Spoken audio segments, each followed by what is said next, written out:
Friday night, everybody. Hope you're all doing well. I'm gonna be using my Friday night to play a little Dino Time. And here, I'm gonna go ahead and make this a little more fun.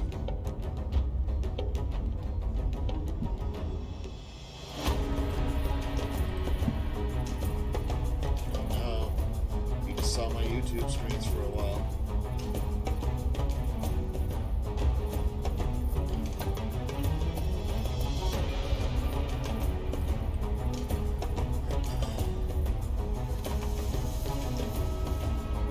Maybe a little dinosaur story in the background.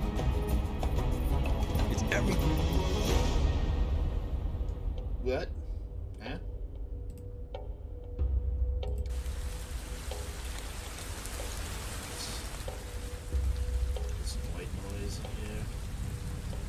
Running lights came on, brilliant in the dark purple twilight. "Do you see anything?" Regis said. "No," Grant said. "They're low down," Lex said over the radio. "Look low down."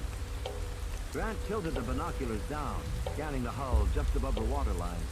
The supply ship was broad-beamed with a splash flange that ran the length of the ship.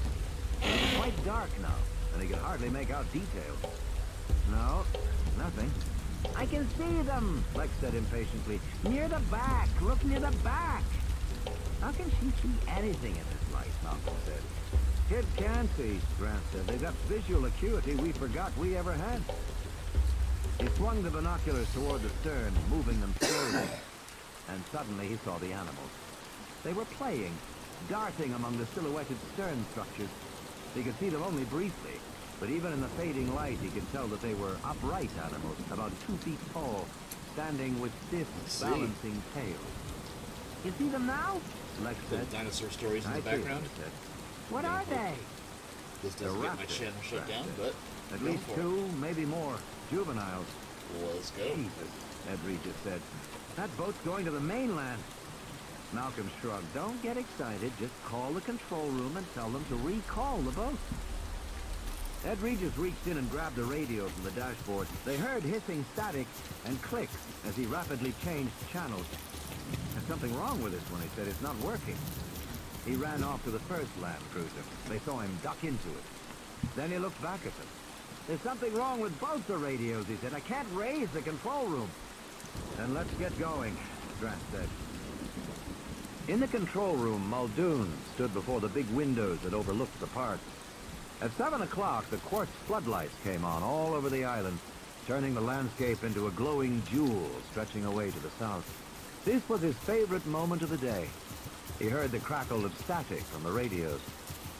"The land cruisers have started again," Arnold said. "They're on their way home." "But why did they stop?" Hammond said. "And why can't we talk to them?"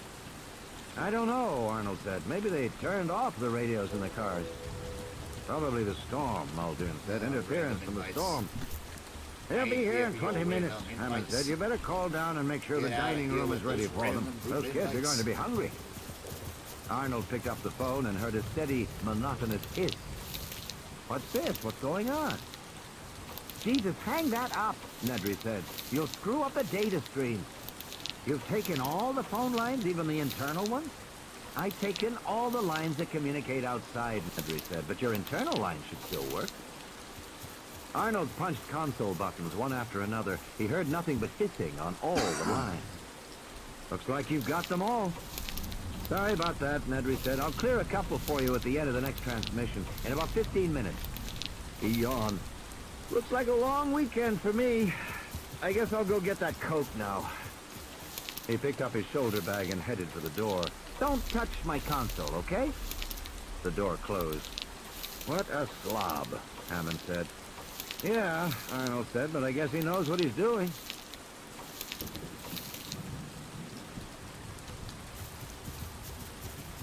Along the side of the road, clouds of volcanic steam misted rainbows in the bright quartz lights. Grant said into the radio, "How long does it take the ship to reach the mainland?" 18 hours, Ed Regis said, "more or less. It's pretty reliable." He glanced at his watch. It should arrive around 11 tomorrow morning. Grant frowned. You still can't talk to the control room? Not so far. How about Harding? Can you reach him? No, I've tried. He may have his radio turned off. Malcolm was shaking his head. So we're the only ones who know about the animals on the ship. I'm trying to raise somebody, Ed Regis said. I mean, Christ, we don't want those animals on the mainland. How long until we get back to the base? From here, another 16, 17 minutes, Ed Regis said. At night, the whole road was illuminated by big floodlights. It felt to Grant as if they were driving through a bright green tunnel of leaves. Large raindrops spattered the windshield. Grant felt the Land Cruiser slow, then stop. Now what? Lex said, I don't want to stop. Why do we stop? And then suddenly, all the floodlights went out. The road was plunged into darkness. Lex said, hey! Probably just a power outage or something, Ed Regis said. I'm sure the lights will be on in a minute. What the hell? Arnold said, staring at his monitors. What happened? Muldoon said. You lose power? Yeah, but only power on the perimeter. Everything in this building's working fine. But outside in the park, the power's gone. Lights, TV cameras, everything. His remote video monitors had gone black. What about the two Land Cruisers? Stop somewhere around the Tyrannosaur paddock. Well, Muldoon said, call maintenance and let's get the power back on. Arnold picked up one of his phones and heard hissing. Nedry's computers talking to each other. No phones. That damn Nedry. Nedry? Where the hell is he? Dennis Nedry pushed open the door marked fertilization. With the perimeter power out, all the security card locks were disarmed. Every door in the building opened with a touch. The problems with the security system were high on Jurassic Park's bug list. Nedry wondered if anybody ever imagined that it wasn't a bug, that Nedry had programmed it that way. He had built in a classic trapdoor. Few programmers of large computer systems could resist the temptation to leave themselves a secret entrance. Partly it was common sense. If inept users locked up the system and then called you for help, you always had a way to get in and repair the mess. And partly it was a kind of signature. Kilroy was here. And partly it was insurance for the future. Nedry was annoyed with the Jurassic Park project. Late in the schedule, InGen had demanded extensive modifications to the system, but hadn't been willing to pay for them, arguing they should be included under the original contract. Lawsuits were threatened. Letters were written to Nedry's other clients, implying that Nedry was unreliable. It was blackmail. And in the end, Nedry had been forced to eat his overages on Jurassic Park and to make the changes that Hammond wanted. But later, when he was approached by Louis Dodgson at Biosyn, Nedry was ready to listen, and able to say that he could indeed get past Jurassic Park security. He could get into any room, any system, anywhere in the park, because he had programmed it that way, just in case. He entered the fertilization room. The lab was deserted. As he had anticipated, all the staff was at dinner. Nedry unzipped his shoulder bag and removed the can of Gillette shaving cream. He unscrewed the base and saw the interior was divided into a series of cylindrical slots. He pulled on a pair of heavy insulated gloves and opened the walk-in freezer marked Contents Viable, Biological, Maintain minus 10 degrees centigrade minimum. The freezer was the size of a small closet, with shelves from floor to ceiling. Most of the shelves contained reagents and liquids in plastic sacks. To one side, he saw a smaller nitrogen cold box with a heavy ceramic door. He opened it, and a rack of small tubes slid out in a cloud of white liquid nitrogen smoke. The embryos were arranged by species: Stegosaurus, Apatosaurus, Hadrosaurus, Tyrannosaurus. Each embryo in a thin glass container wrapped in silver foil, stoppered with polyline. Nedry quickly took 2 of each, slipping them into the shaving cream can. Then he screwed the base of the can shut and twisted the top. There was a hiss of releasing gas inside, and the can frosted in his hands. Dodgson had said there was enough coolant to last 36 hours. More than enough time to get back to San Jose. Nedry left the freezer, returned to the main lab. He dropped the can back in his bag, zipped it shut. He went back into the hallway. The theft had taken less than 2 minutes. He could imagine the consternation upstairs in the control room as they began to realize what had happened. All their security codes were scrambled and all their phone lines were jammed. Without his help, it would take hours to untangle the mess. But in just a few minutes, Nedry would be back in the control room setting things right. And no one would ever suspect what he had done. Grinning, Dennis Nedry walked down to the ground floor, nodded to the guard, and continued downstairs to the basement.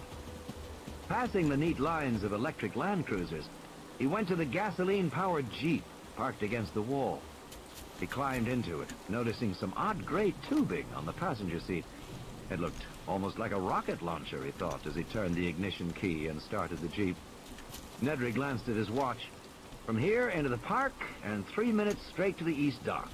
3 minutes from there back to the control room. Piece of cake. Damn it, Arnold said, punching buttons on the console. It's all screwed up. Muldoon was standing at the windows looking out at the park. The lights had gone out all over the island, except in the immediate area around the main buildings. He saw a few staff personnel hurrying to get out of the rain, but no one seemed to realize anything was wrong. Muldoon looked over at the visitor lodge, where the lights burned brightly. Uh-oh, Arnold said. We have real trouble. What's that? Muldoon said. He turned away from the window, and so he didn't see the Jeep drive out of the underground garage and head east along the maintenance road into the park. That idiot Nedry turned off the security systems, Arnold said.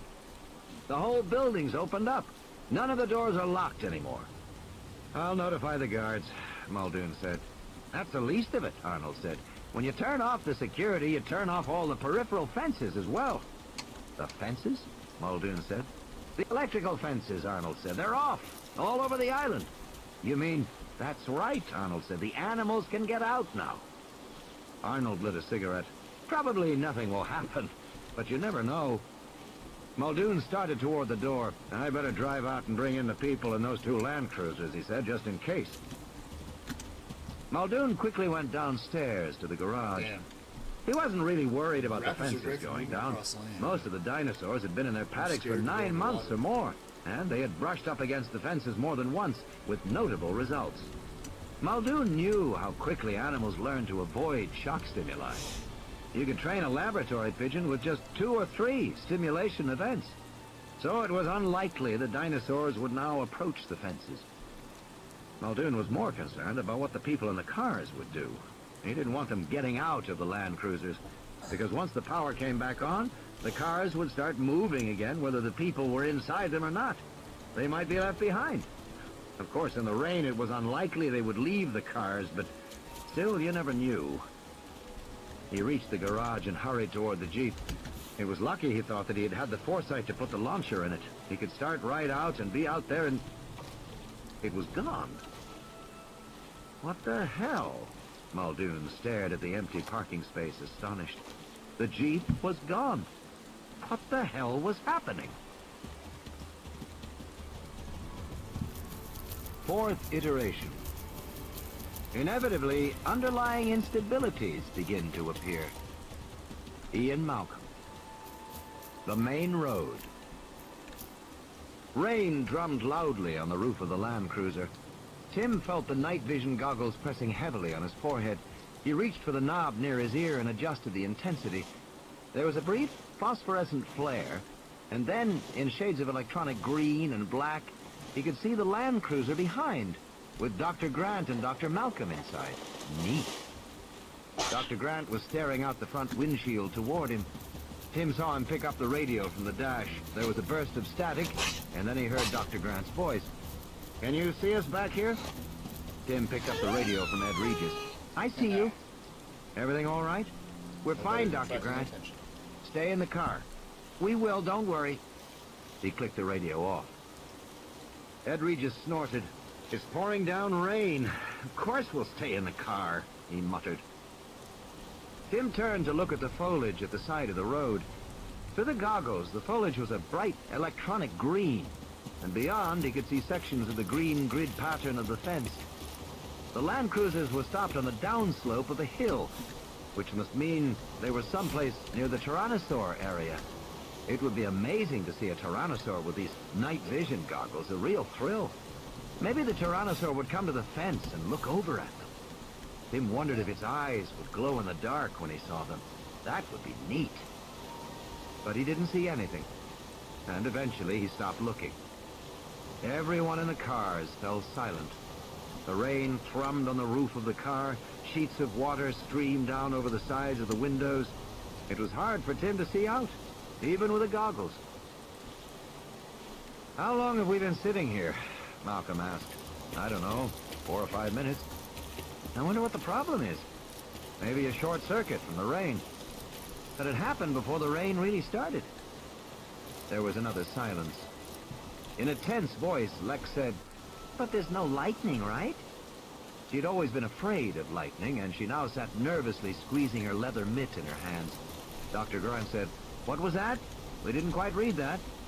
"Just my sister talking." "Oh." Tim again scanned the foliage, but saw nothing.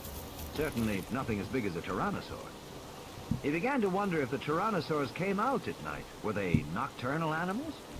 Tim wasn't sure if he had ever read that. He had the feeling the tyrannosaurs were all-weather, day or night animals. The time of day didn't matter to a tyrannosaur. The rain continued to pour. "Hell of a rain," Ed Regis said. "It's really coming down." Lex said, "I'm hungry." "I know that, Lex," Regis said, "but we're stuck here, sweetie. The cars run on electricity and buried cables in the road." "Stuck for how long?" "Until they fix the electricity." Listening to the sound of the rain, Tim felt himself growing sleepy. He yawned and turned to look at the palm trees on the left side of the road, and was startled by a sudden thump as the ground shook. He swung back just in time to catch a glimpse of a dark shape as it swiftly crossed the road between the two cars. Jesus! What was it? It was huge. It was as big as the car. "Tim, are you there?" He picked up the radio. "Yes, I'm here." "Did you see it, Tim?" "No," Tim said. "I missed it." "What the hell was it?" Malcolm said. "Are you wearing the night vision goggles, Tim?" "Yes, I'll watch," Tim said. "Was it the tyrannosaur?" Ed Regis asked. "I don't think so. It was in the road." "But you didn't see it?" Ed Regis said. "No." Tim felt bad that he had missed seeing the animal, whatever it was. There was a sudden white crack of lightning, and his night goggles flared bright green. He blinked his eyes and started counting. 1 1,000, 2 1,000. The thunder crashed, deafeningly loud and very close. Lex began to cry. "Oh, no!" "Take it easy, honey," Ed Regis said. "It's just lightning."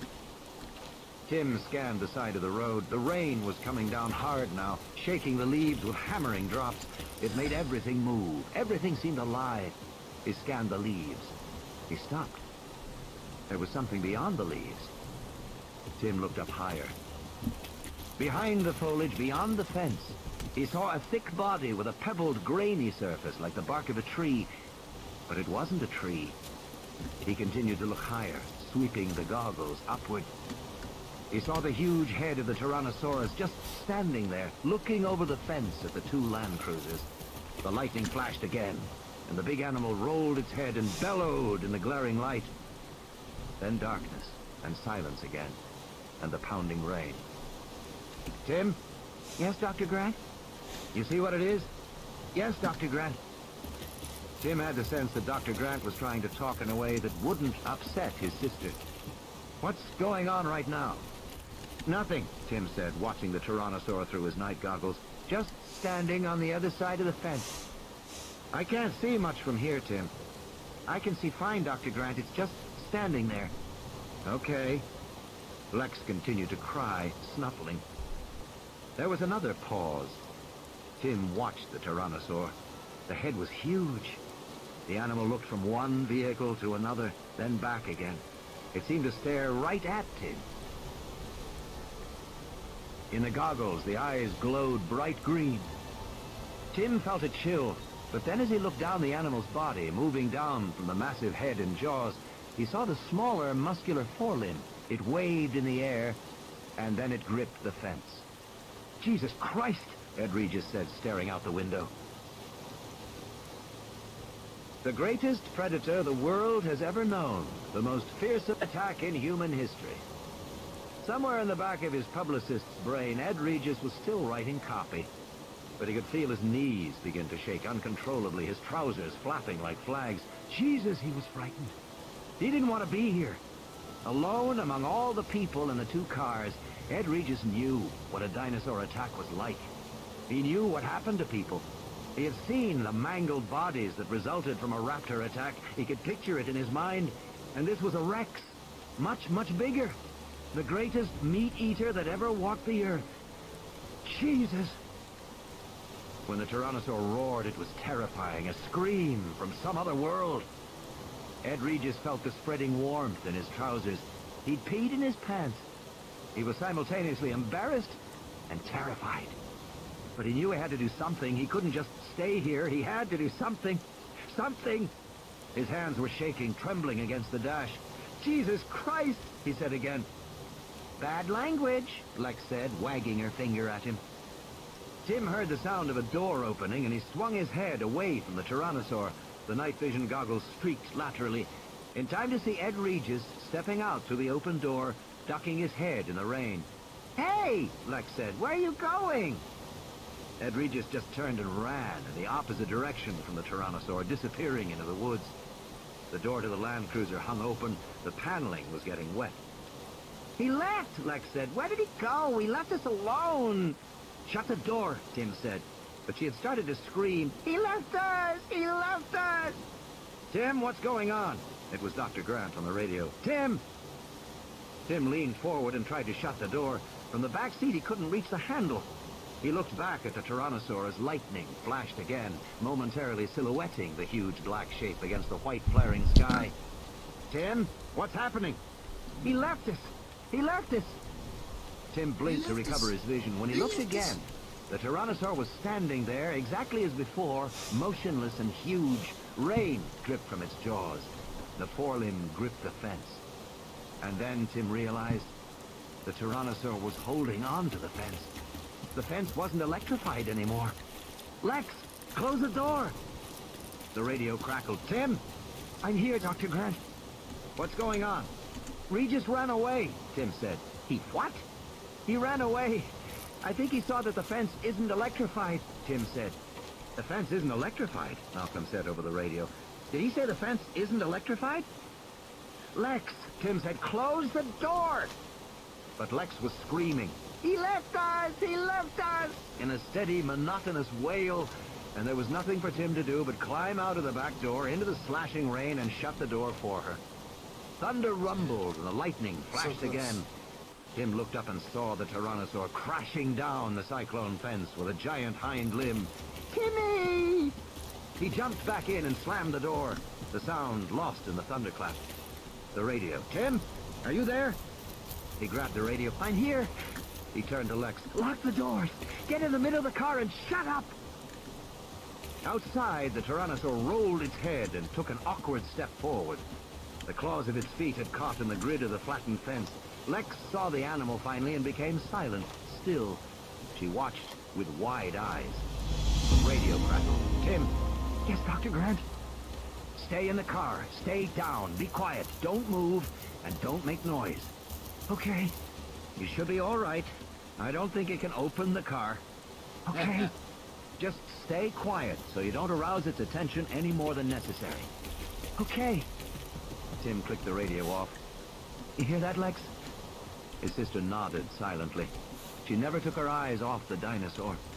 The Tyrannosaur roared. In the glare of lightning, they saw it pull free of the fence and take a bounding step forward. Now it was standing between the two cars. Tim couldn't see Dr. Grant's car anymore because the huge body blocked his view. The rain ran in rivulets down the pebbled skin of the muscular hind legs. He couldn't see the animal's head, which was high above the roofline. The Tyrannosaur moved around the side of their car. It went to the very spot where Tim had gotten out of the car, where Ed Regis had gotten out of the car. The animal paused there, the big head ducked down toward the mud. Tim looked back at Dr. Grant and Dr. Malcolm in the rear car. Their faces were tense as they stared forward through the windshield. The huge head raised back up, jaws open, and then stopped by the side windows. In the glare of lightning, they saw the beady, expressionless reptile eye moving in the socket.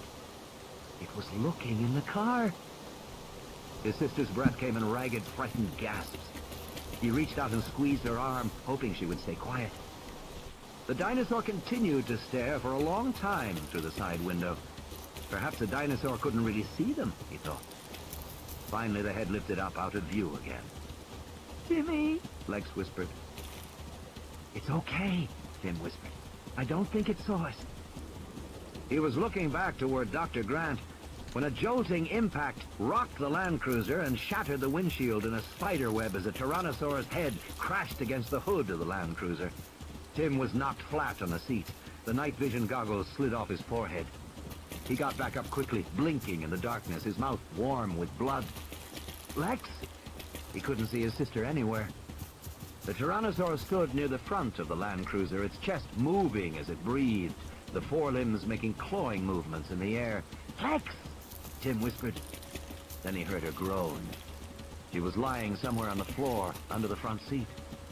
Then the huge head came down, entirely blocking the shattered windshield. The Tyrannosaur banged again in the front hood of the Land Cruiser. Tim grabbed the seat as the car rocked on its wheels. The Tyrannosaur banged down twice more, denting the metal. Then it moved around the side of the car. The big raised tail blocked his view out of all the side windows. At the back, the animal snorted a deep, rumbling growl that blended with the thunder. It sank its jaws into the spare tire mounted on the back of the Land Cruiser, and in a single head shake, tore it away. The rear of the car lifted into the air for a moment, then it thumped down with a muddy splash. "Tim!" Dr. Grant said. "Tim! Are you there?" Tim grabbed the radio. "We're okay," he said. There was a shrill metallic scrape as claws raked the roof of the car. Tim's heart was pounding in his chest. He couldn't see anything out of the windows on the right side except pebbled, leathery flesh. The Tyrannosaur was leaning against the car, which rocked back and forth with each breath, the springs and metal creaking loudly. Lex groaned again. Tim put down the radio and started to crawl over into the front seat. The Tyrannosaur roared, and the metal roof dented downward. Tim felt a sharp pain in his head and tumbled to the floor onto the transmission hump. He found himself lying alongside Lex, and he was shocked to see that the whole side of her head was covered in blood. She looked unconscious. There was another jolting impact, and pieces of glass fell all around him. Tim felt rain. He looked up and saw that the front windshield had broken out. There was just a jagged rim of glass, and beyond, the big head of the dinosaur, looking down at him. Tim felt a sudden chill, and then the head rushed forward toward him, the jaws open. There was a squeal of metal against teeth, and he felt the hot, stinking breath of the animal, and a thick tongue stuck into the car through the windshield opening. The tongue slapped wetly around inside the car. He felt the hot lather of dinosaur saliva, and the Tyrannosaur roared, a deafening sound inside the car. The head pulled away abruptly. Tim scrambled up, avoiding the dent in the roof. There was still room to sit on the front seat by the passenger door. The Tyrannosaur stood in the rain near the front fender. It seemed confused by what had happened to it. Blood dripped freely from its jaws. The Tyrannosaur looked at Tim, cocking its head to stare with one big eye. The head moved close to the car, sideways, and peered in. Blood spattered on the dented hood of the Land Cruiser, mixing with the rain. Oh, hello. It can't What get to have me, we here? Tim thought. It's too big. Little floaties. Then the head pulled away, Little floaty and in the boys. glare of Floaty lightning he saw the clowns. hind leg lift up, and the world tilted crazily as the Land Cruiser slammed over on its side, the windows splatting in the mud. He saw Lex fall helplessly against the side window, and he fell down beside her, banging his head. Tim felt dizzy. Then the Tyrannosaur's jaws clamped onto the window frame, and the whole Land Cruiser was lifted up into the air and shaken. "Timmy!" Lex shrieked, so near to his ear that it hurt. She was suddenly awake, and he grabbed her as the Tyrannosaur crashed the car down again. Tim felt a stabbing pain in his side, and his sister fell on top of him. The car went up again, tooting crazily. Lex shouted, "Timmy!" And he saw the door give way beneath her, and she fell out of the car into the mud. But Tim couldn't answer because in the next instant, everything swung crazily. He saw the trunks of the palm trees sliding downward past him, moving sideways through the air. He glimpsed the ground, very far below. The hot roar of the Tyrannosaur, the blazing eye, the tops of the palm trees.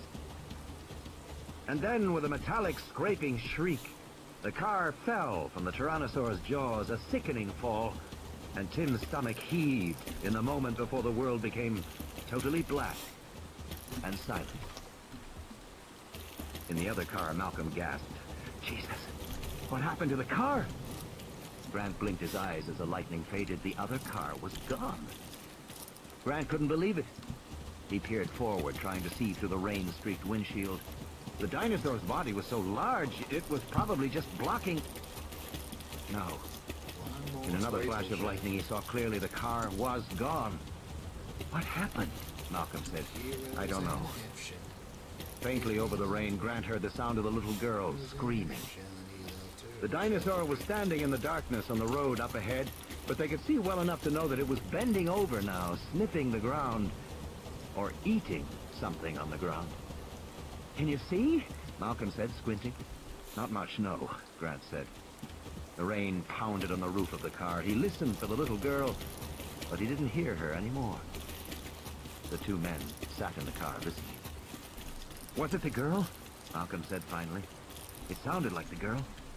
"It did, yes." "Was it?" "I don't know," Grant said. He felt a seeping fatigue overtake him. Blurred through the rainy windshield, the dinosaur was coming toward their car. Slow, ominous strides coming right toward them. Malcolm said, "You know, at times like this one feels, well, perhaps extinct animals should be left extinct. Don't you have that feeling now?" "Yes," Grant said. He was feeling his heart pounding. Do you, have any suggestions about what we do now?" "I can't think of a thing," Grant said. Malcolm twisted the handle, kicked open the door, and ran. But even as he did, Grant could see he was too late. The Tyrannosaur too close. There was another crack of lightning, and in that instant of glaring white light, Grant watched in horror as the Tyrannosaur roared and leapt forward.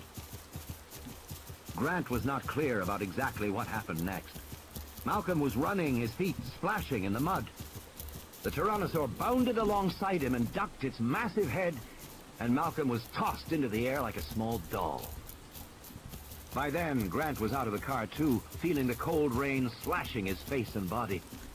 The Tyrannosaur had turned its back to him, the huge tail swinging through the air. Grant was tensing to run for the woods, when suddenly the Tyrannosaur spun back to face him and roared. Grant froze. He was standing beside the passenger door of the Land Cruiser, drenched in rain. He was completely exposed, the Tyrannosaur no more than 8 feet away. The big animal roared again. At so close a range, the sound was terrifyingly loud. Grant felt himself shaking with cold and fright. He pressed his trembling hands against the metal of the door panel to steady them. The Tyrannosaur roared once more, but it did not attack. It cocked its head and looked with first one eye, then the other at the Land Cruiser, and it did nothing. It just stood there. What was going on? What was going on? The powerful jaws opened and closed. The Tyrannosaur bellowed angrily. And then the big hind leg came up and crashed down on the roof of the car. The claws slid off with a metal screech, barely missing Grant as he stood there still unmoving. The foot splashed in the mud. The head ducked down in a slow arc, and the animal inspected the car, snorting. It peered into the front windshield. Then, moving toward the rear, it banged the passenger door shut and moved right toward Grant as he stood there. Grant was dizzy with fear, his heart pounding inside his chest.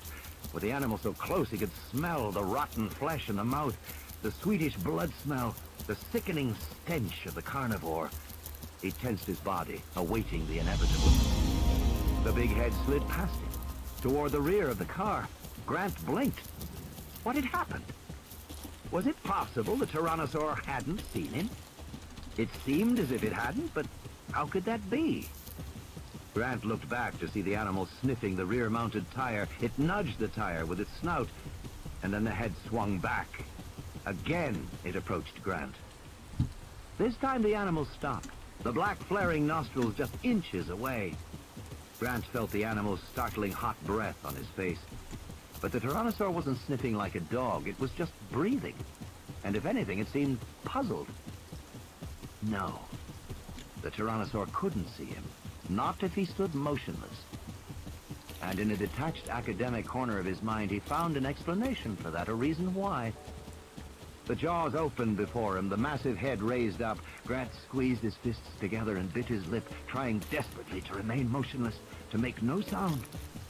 The Tyrannosaur bellowed in the night air.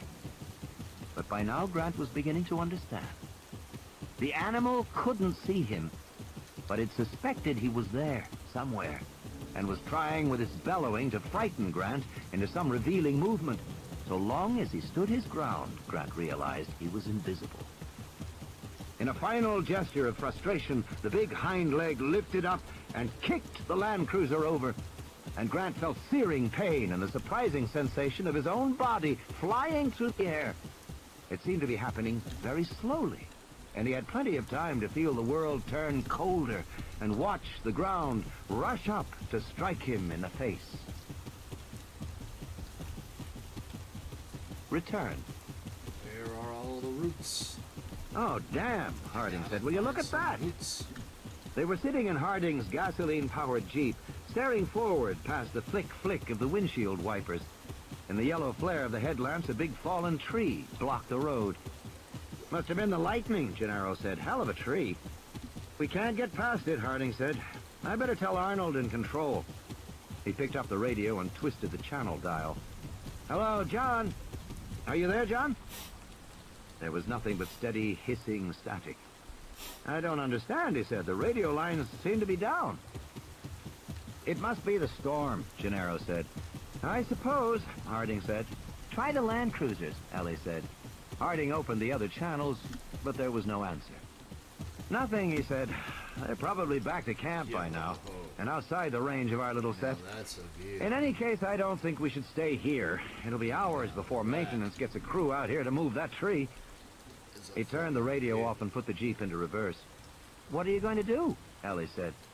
Go back to the turnout and get onto the maintenance road. Fortunately, there's a second road system, Harding explained.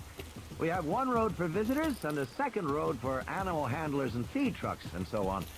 We'll drive back on that maintenance road. It's a little longer and not so scenic, but you may find it interesting. If the rain lets up, we'll get a glimpse of some of the animals at night. We should be back in 30-40 minutes, Harding said, if I don't get lost. He turned the Jeep around in the night and headed south again. Lightning flashed, and every monitor in the control room went black. Arnold sat forward, his body rigid and tense. Jesus, not now, not now.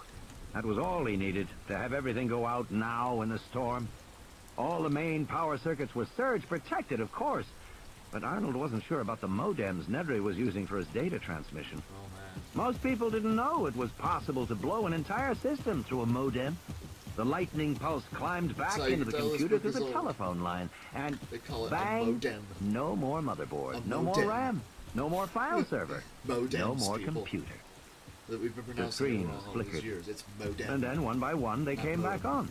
Modem. Arnold sighed and collapsed back in his chair. He wondered again where Nedry had gone. 5 minutes ago, he'd sent guards to search the building for him. The fat bastard was probably in the bathroom reading a comic book. But the guards hadn't come back, and they hadn't called in. 5 minutes. If Nedry was in the building, they should have found him by now. Sure, that's what you meant, right? Somebody took the damn Jeep, Muldoon said as he came back in the room. Have you talked to the Land Cruisers yet? Can't raise them on the radio, Arnold said. I have to use this because the main board is down. It's weak, but it ought to work. I've tried on all 6 channels.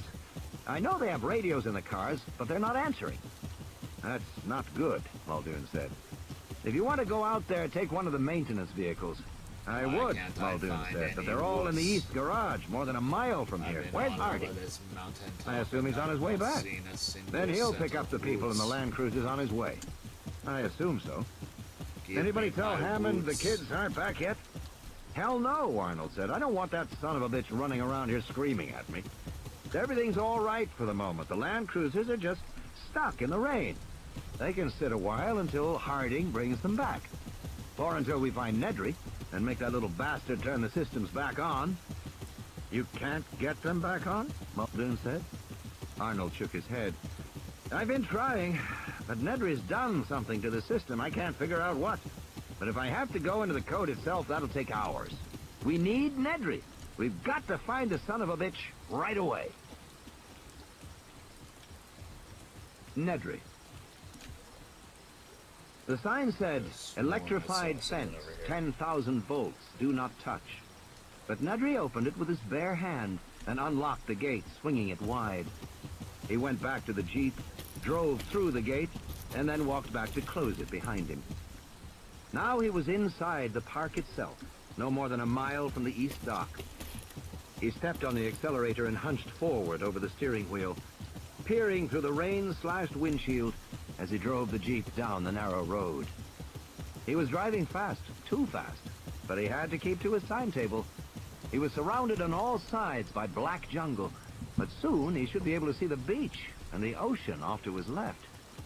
This damn storm, he thought. It might screw up everything, because if Dodgson's boat wasn't waiting for him at the east dock when Nedry got there, the whole plan would be ruined. Nedry couldn't wait very long, or he would be missed back at the control room. The whole idea behind the plan was that he could drive to the east dock, drop off the embryos, and be back in a few minutes before anyone noticed. It was a good plan, a clever plan. Nedry'd worked on it carefully, refining every detail. This plan was going to make him $1.5 million, 1.5 meg. That was 10 years of income in a single tax-free shot, and it was going to change his life. Nedry'd been damn careful, even to the point of making Dodgson meet him in the San Francisco airport at the last minute with an excuse about wanting to see the money. Actually, Nedry wanted to record his conversation with Dodgson and mention him by name on the tape, just so that Dodgson wouldn't forget he owed the rest of the money. Nedry was including a copy of the tape with the embryos. In short, Nedry had thought of everything. Except this damn storm. Something dashed across the road, a white flash in his headlights. It looked like a large rat.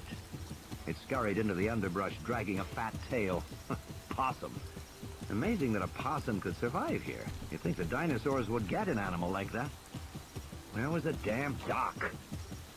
He was driving fast, and he'd already been gone 5 minutes. He should have reached the east dock by now. Had he taken a wrong turn? He didn't think so. He hadn't seen any forks in the road at all. Then where was the dock? It was a shock when he came around a corner and saw that the road terminated in a gray concrete barrier 6 feet tall and streaked dark with rain. He slammed on the brakes, and the Jeep fishtailed, losing traction in an end-to-end spin. And for a horrified moment, he thought he was going to smash into the barrier. He knew he was going to smash. And he spun the wheel frantically, and the Jeep slid to a stop, the headlamps just a foot from the concrete wall. He paused there, listening to the rhythmic flick of the wipers. He took a deep breath and exhaled slowly. He looked back down the road. He'd obviously taken a wrong turn somewhere. He could retrace his steps, but that would take too long. He'd better try and find out where the hell he was. He got out of the Jeep, feeling heavy raindrops spatter his head. It was a real tropical storm, raining so hard that it hurt. He glanced at his watch, pushing the button to illuminate the digital dial. 6 minutes gone. Where the hell was he? He walked around the concrete barrier, and on the other side, along with the rain, he heard the sound of gurgling water. Could it be the ocean? Nedry hurried forward, his eyes adjusting to the darkness as he went.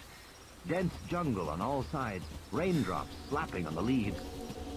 The gurgling sound became louder, drawing him forward, and suddenly he came out of the foliage and felt his feet sink into soft earth and saw the dark currents of the river.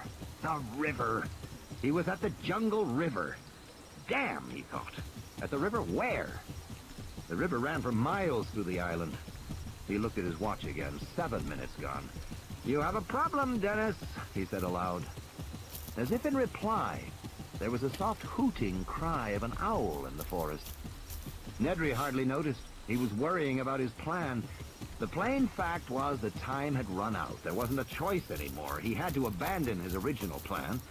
All he could do was go back to the control room, restore the computer, and somehow try to contact Dodgson to set up the drop at the East Dock for the following night. Nedry would have to scramble to make that work, but he thought he could pull it off. The computer automatically logged all calls. After Nedry got through to Dodgson, he'd have to go back into the computer and erase the record of the call, but one thing was sure. He couldn't stay out in the park any longer, or his absence would be noticed. Nedry started back, heading toward the glow of the car's headlights. He was drenched and miserable. He heard the soft hooting cry once more, and this time he paused. That hadn't really sounded like an owl, and it seemed to be close by, in the jungle, somewhere off to his right. As he listened, he heard a crashing sound in the underbrush, then silence. He waited, and heard it again. It sounded distinctly like something big, moving slowly through the jungle toward him. Something big, something near. A big dinosaur. Get out of here. Nedry began to run. He made a lot of noise as he ran, but even so, he could hear the animal crashing through the foliage and hooting. It was coming closer. Stumbling over tree roots in the darkness, clawing his way past dripping branches, he saw the jeep ahead, and the lights shining around the vertical wall of the barrier made him feel better. In a moment, he'd be in the car, and then he'd get the hell out of here. He scrambled around the barrier, and then he froze. The animal was already there. But it wasn't close. The dinosaur stood 40 feet away at the edge of the illumination from the headlamps. Nedry hadn't taken the tour, so he hadn't seen the different types of dinosaurs, but this one was strange-looking. The 10-foot-tall body was yellow with black spots, and along the head ran a pair of red, V-shaped crests. The dinosaur didn't move, but again gave its soft hooting cry. Nedry waited to see if it would attack. It didn't. Perhaps the headlights from the jeep frightened it, forcing it to keep its distance like a fire. The dinosaur stared at him, and then snapped its head in a single swift motion. Nedry felt something smack wetly against his chest. He looked down and saw a dripping glob of foam on his rain-soaked shirt. He touched it curiously, not comprehending. It was spit. The dinosaur had spit on him. It was creepy, he thought. He looked back at the dinosaur and saw the head snap again, and immediately felt another wet smack against his neck, just above the shirt collar. He wiped it away with his hand. Jesus, it was disgusting. But the skin of his neck was already starting to tingle and burn, and his hand was tingling too. It was almost like he had been touched with acid. Nedry opened the car door, glancing back at the dinosaur to make sure it wasn't going to attack, and felt a sudden excruciating pain in his eyes. Oh, stabbing like spikes into the back of his skull, and he squeezed his eyes shut and gasped with the intensity of it, then threw up his hands to cover his eyes and felt the slippery foam trickling down both sides of his nose. Spit. The dinosaur had spit in his eyes. Even as he realized it, the pain overwhelmed him, and he dropped to his knees, disoriented, wheezing. He collapsed onto his side, his cheek pressed to the wet ground, his breath coming in thin whistles through the constant, ever-screaming pain that caused flashing spots of light to appear behind his tightly shut eyelids. The earth shook beneath him, and Nedry knew the dinosaur was moving. He could hear its soft hooting cry, and despite the pain, he forced his eyes open, and still he saw nothing but flashing spots against black. Slowly the realization came to him. He was blind. The hooting was louder as Nedry scrambled to his feet and staggered back against the side panel of the car as a wave of nausea and dizziness swept over him. The dinosaur was close now. He could feel it coming close. He was dimly aware of its snorting breath, but he couldn't see. He couldn't see anything, and his terror was extreme. He stretched out his hands, waving them wildly in the air to ward off the attack he knew was coming. And then there was a new searing pain, like a fiery knife in his belly. And Nedry stumbled, reaching blindly down to touch the ragged edge of his shirt, and then a thick, slippery mass that was surprisingly warm. I done did it and now. with horror, he suddenly knew he was holding his own intestines in his hands. The dinosaur had torn him open. His guts had fallen out. Nedry fell to the ground and landed on something scaly and cold. It was the animal's foot. And then there was a new pain on both sides of his head. The pain grew worse. And as he was lifted to his feet, he knew the dinosaur had his head in its jaws. And the horror of that realization was followed by a final wish that it would all be ended soon. Fine. Bungalow. More coffee? Hammond asked politely. No, thank you, Henry Wu said, leaning back in his chair. I couldn't eat anything more. They were sitting in the dining room of Hammond's bungalow in a secluded corner of the park not far from the labs. Wu had to admit that the bungalow Hammond had built for himself was elegant, with sparse, almost Japanese lines. And the dinner had been excellent, considering the dining room wasn't fully staffed yet. But there was something about Hammond that Wu found troubling. The old man was different in some way, subtly different. All during dinner, Wu had tried to decide what it was. In part, a tendency to ramble, to repeat himself, to retell old stories. In part, it was an emotional lability, flaring anger one moment, maudlin sentimentality the next. But all that could be understood as a natural concomitant of age. John Hammond was, after all, almost 77. But there was something else. A stubborn evasiveness, an insistence on having his way, and in the end a complete refusal to deal with the situation that now faced the park. Wu had been stunned by the evidence. He did not yet allow himself to believe the case was proved, that the dinosaurs were breeding. After Grant had asked about amphibian DNA, Wu had intended to go directly to his laboratory and check the computer records of the various DNA assemblies. Because if the dinosaurs were in fact breeding, then everything about Jurassic Park was called into question. Their genetic development methods, their genetic control methods, everything. Even the lysine dependency might be suspect. And if these animals could truly breed and could also survive in the wild...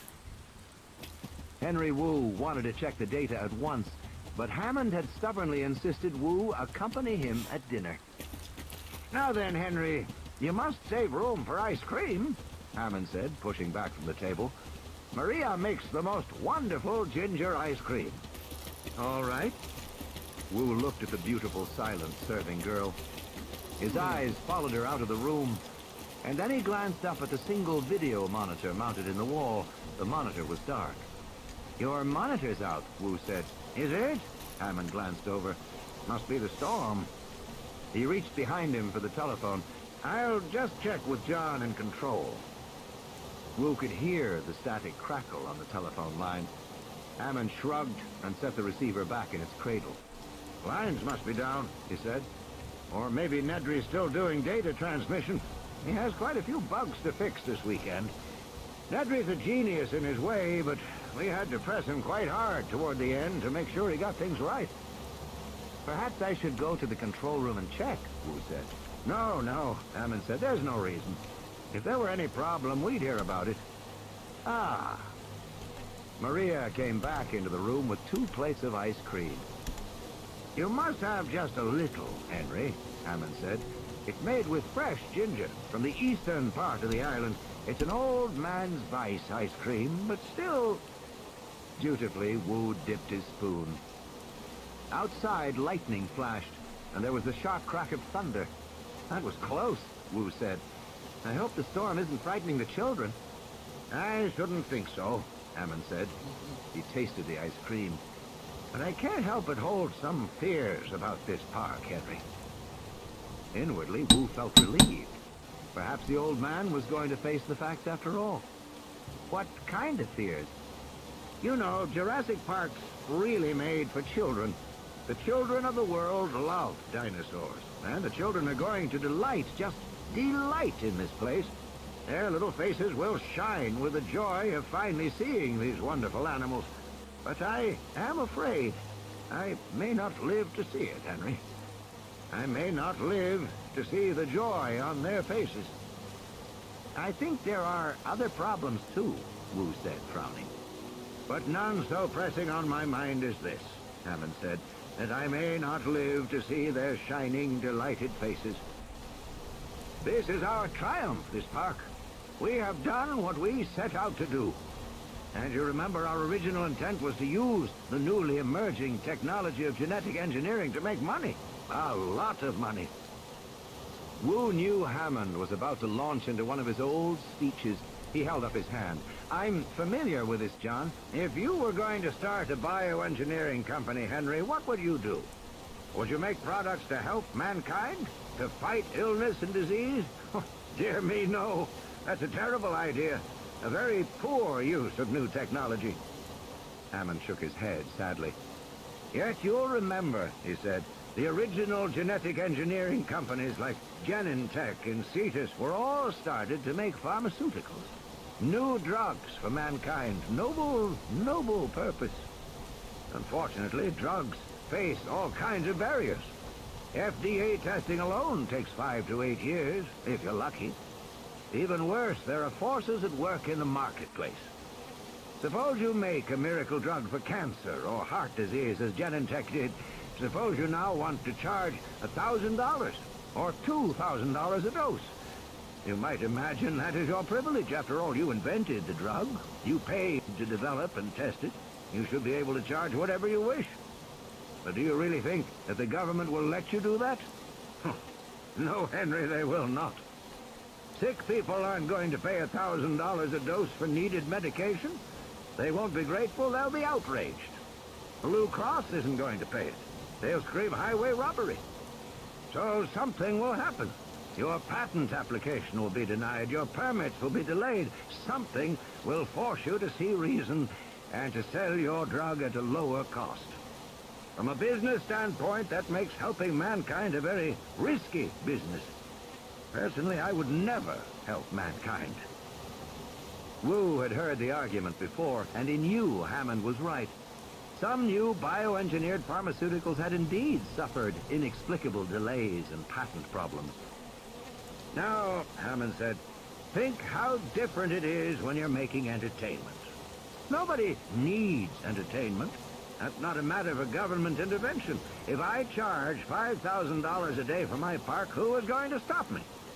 After all, nobody needs to come here. And far from being highway robbery, a costly price tag actually increases the appeal of the park. A visit becomes a status symbol, and all Americans love that. So do the Japanese. And of course, they have far more money. Hammond finished his ice cream, and Maria silently took the dish away. She's not from here, you know, he said. She's Haitian. Her mother is French. But in any case, Henry, you will recall that the original purpose behind pointing my company in this direction in the first place was to have freedom from government intervention anywhere in the world. Speaking of the rest of the world, Hammond smiled, we have already leased a large tract in the Azores for Jurassic Park Europe. And you know, we long ago obtained an island near Guam for Jurassic Park Japan. Construction on the next 2 Jurassic Parks will begin early next year. They will all be open within 4 years. At that time, direct revenues will exceed $10 billion a year. And merchandising, television, and ancillary rights should double that. I see no reason to bother with children's pets, which I'm told Lou Dodgson thinks we're planning to make. $20 billion a year, Wu said softly, shaking his head. That's speaking conservatively, Hammond said. He smiled. There's no reason to speculate wildly. More ice cream, Henry.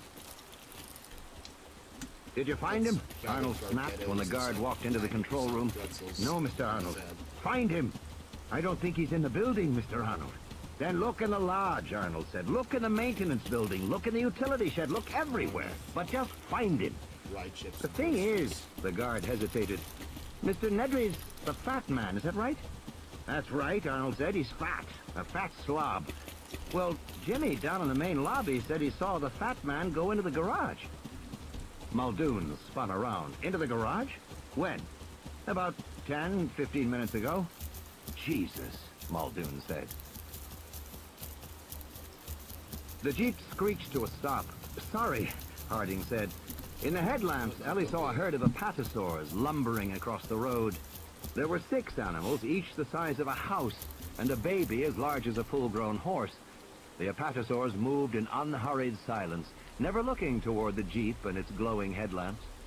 At one point, the baby stopped to lap water from a puddle in the road, then moved on. A comparable herd of elephants would have been startled by the arrival of a car, would have trumpeted and circled to protect the baby. But these animals showed no fear. "Don't they see us?" she said. "Not exactly, no," Harding said. "Of course, in a literal sense, they do see us, but we don't really mean anything to them. We hardly ever take cars out at night, and so they have no experience of them. We are just a strange, smelly object in their environment, representing no threat, and therefore no interest. I've occasionally been out at night visiting a sick animal, and on my way back, these fellows block the road for an hour or more." "What do you do?" Harding grinned. "Play a recorded tyrannosaur roar. That gets them moving.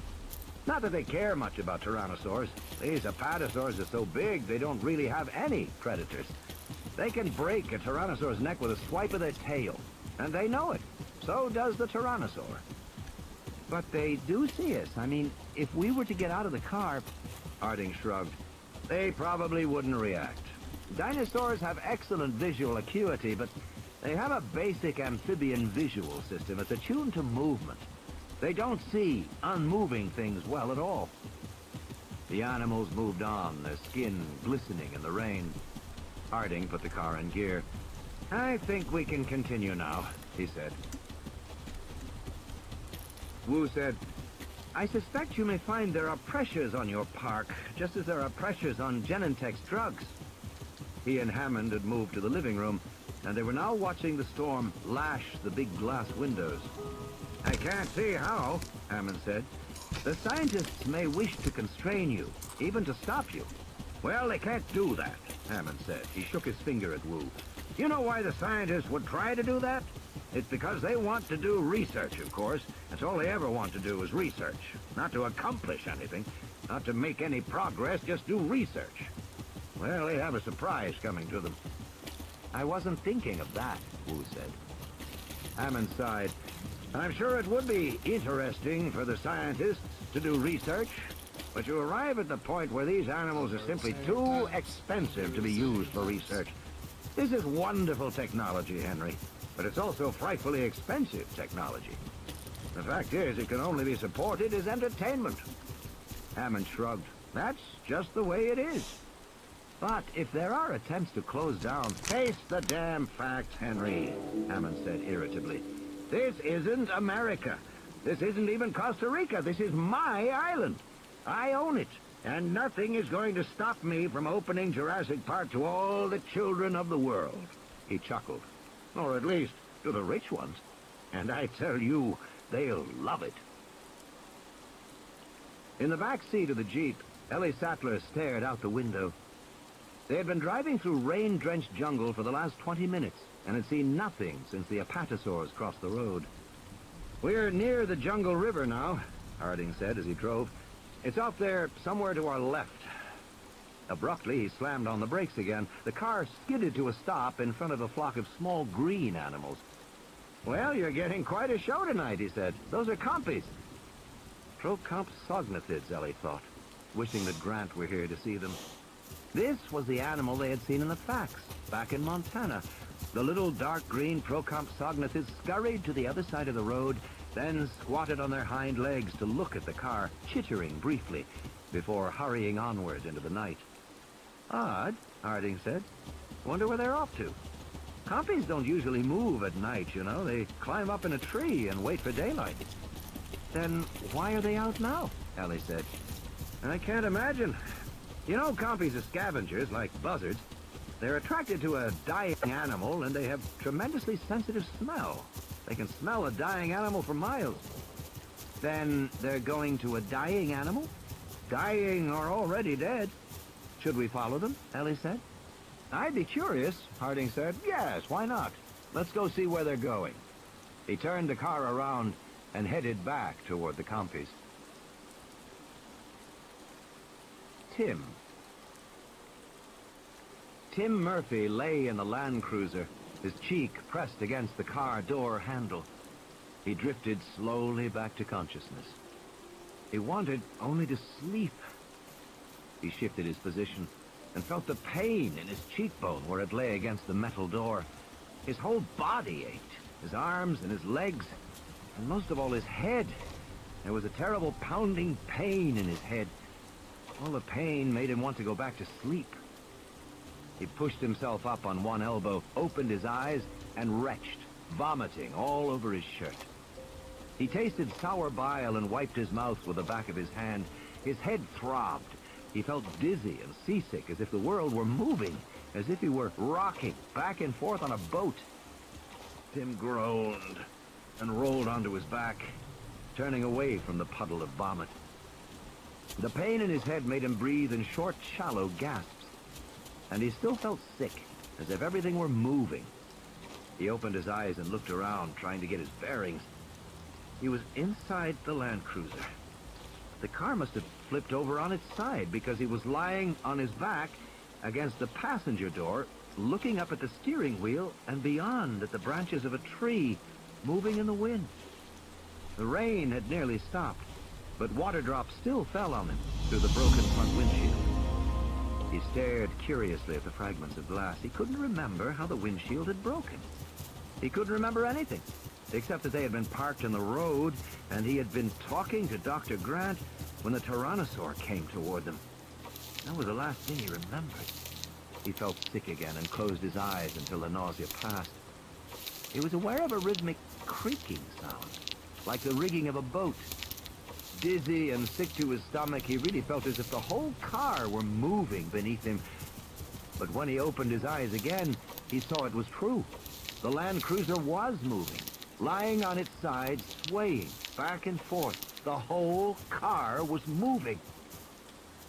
Tentatively, Tim rose to his feet. Standing on the passenger door, he peered over the dashboard, looking out through the shattered windshield. At first, he saw only dense foliage moving in the wind, but here and there he could see gaps, and beyond the foliage, the ground was 20 feet below him. He stared uncomprehendingly. The Land Cruiser was lying on its side in the branches of a large tree, 20 feet above the ground, swaying back and forth in the wind. "Oh, shit," he said. What was he going to do? He stood on his tiptoes and peered out, trying to see better, grabbing the steering wheel for support. The wheel spun free in his hand, and with a loud crack, the Land Cruiser shifted position, dropping a few feet in the branches of the tree. He looked down through the shattered glass of the passenger door window at the ground below. "Oh, shit, oh, shit," he kept repeating it. "Oh, shit, oh, shit." Another loud crack. The Land Cruiser jolted down another foot. He had to get out of here. He looked down at his feet. He was standing on the door handle. He crouched back down on his hands and knees to look at the handle. He couldn't see very well in the dark, but he could tell that the door was dented outward, so the handle couldn't turn. He'd never get the door open. He tried to roll the window down, but the window was stuck too. Then he thought of the back door. Maybe he could open that. He leaned over the front seat, and the Land Cruiser lurched with a shift in weight. Carefully, Tim reached back and twisted the handle on the rear door. It was stuck too. How was he going to get out? He heard a snorting sound and looked down. A dark shape passed below him. It wasn't a Tyrannosaur. This shape was tubby, and it made a kind of snuffling as it waddled along. The tail flopped back and forth, and Tim could see the long spikes. It was the Stegosaur, apparently recovered from its illness. Tim wondered where the other people were, Gennaro and Sattler and the vet. He had last seen them near the Stegosaur. How long ago was that? He looked at his watch, but the face was cracked. He couldn't see the numbers. He took the watch off and tossed it aside. The Stegosaur snuffled and moved on. Now the only sound was the wind in the trees and the creaking of the Land Cruiser as it shifted back and forth. He had to get out of here. Tim grabbed the handle, tried to force it, but it was stuck solid. It wouldn't move at all. Then he realized what was wrong. The rear door was locked. Tim pulled up the pin and twisted the handle. The rear door swung open, downward, and came to rest against the branch a few feet below. The opening was narrow, but Tim thought he could wriggle through it. Holding his breath, he crawled slowly back into the rear seat. The Land Cruiser creaked, but held its position. Gripping the doorposts on both sides, Tim slowly lowered himself down through the narrow, angled opening of the door. Soon he was lying flat on his stomach on the slanted door, his legs sticking out of the car. He kicked in the air, his feet touched something solid, a branch, and he rested his feet on it. As soon as he did, the branch bent down and the door swung wider, spilling him out of the Land Cruiser, and he fell, leaves scratching his face, his body bouncing from branch to branch, a jolt, searing pain, bright light in his head. Talking for a bit. He slammed to a stop, the wind knocked from him. Tim lay doubled over a large branch, his stomach burning pain. Tim heard another crack and looked up at the Land Cruiser, a big, dark shape 5 feet above him. Another crack. The car shifted. Tim forced himself to move, to climb down. He used to like to climb trees. He was a good tree climber. And this was a good tree to climb. The branches spaced close together, almost like a staircase. Crack! The car was definitely moving. Tim scrambled downward, slipping over the wet branches, feeling sticky sap on his hands, hurrying. He had not descended more than a few feet when the Land Cruiser creaked a final time, and then slowly, very slowly nosed over. Tim could see the big green grille and the front headlights swinging down at him, and then the Land Cruiser fell free, gaining momentum as it rushed toward him, slamming against the branch where Tim had just been, and it stopped. His face, just inches from the dented grille, bent inward like an evil mouth, headlamps for eyes. Oil dripped on Tim's face. He was still 12 feet above the ground. He reached down, found another branch, and moved down. Above, he saw the branch bending under the weight of the Land Cruiser, and then it cracked, and the Land Cruiser came rushing down toward him, and he knew he could never escape it. He could never get down fast enough, so Tim just let go. He fell the rest of the way. Tumbling, banging, feeling pain in every part of his body, hearing the Land Cruiser smashing down through the branches after him like a pursuing animal, and then Tim's shoulder hit the soft ground, and he rolled as hard as he could and pressed his body against the trunk of the tree as the Land Cruiser tumbled down with a loud metallic crash and a sudden hot burst of electrical sparks that stung his skin and sputtered and sizzled on the wet ground around him.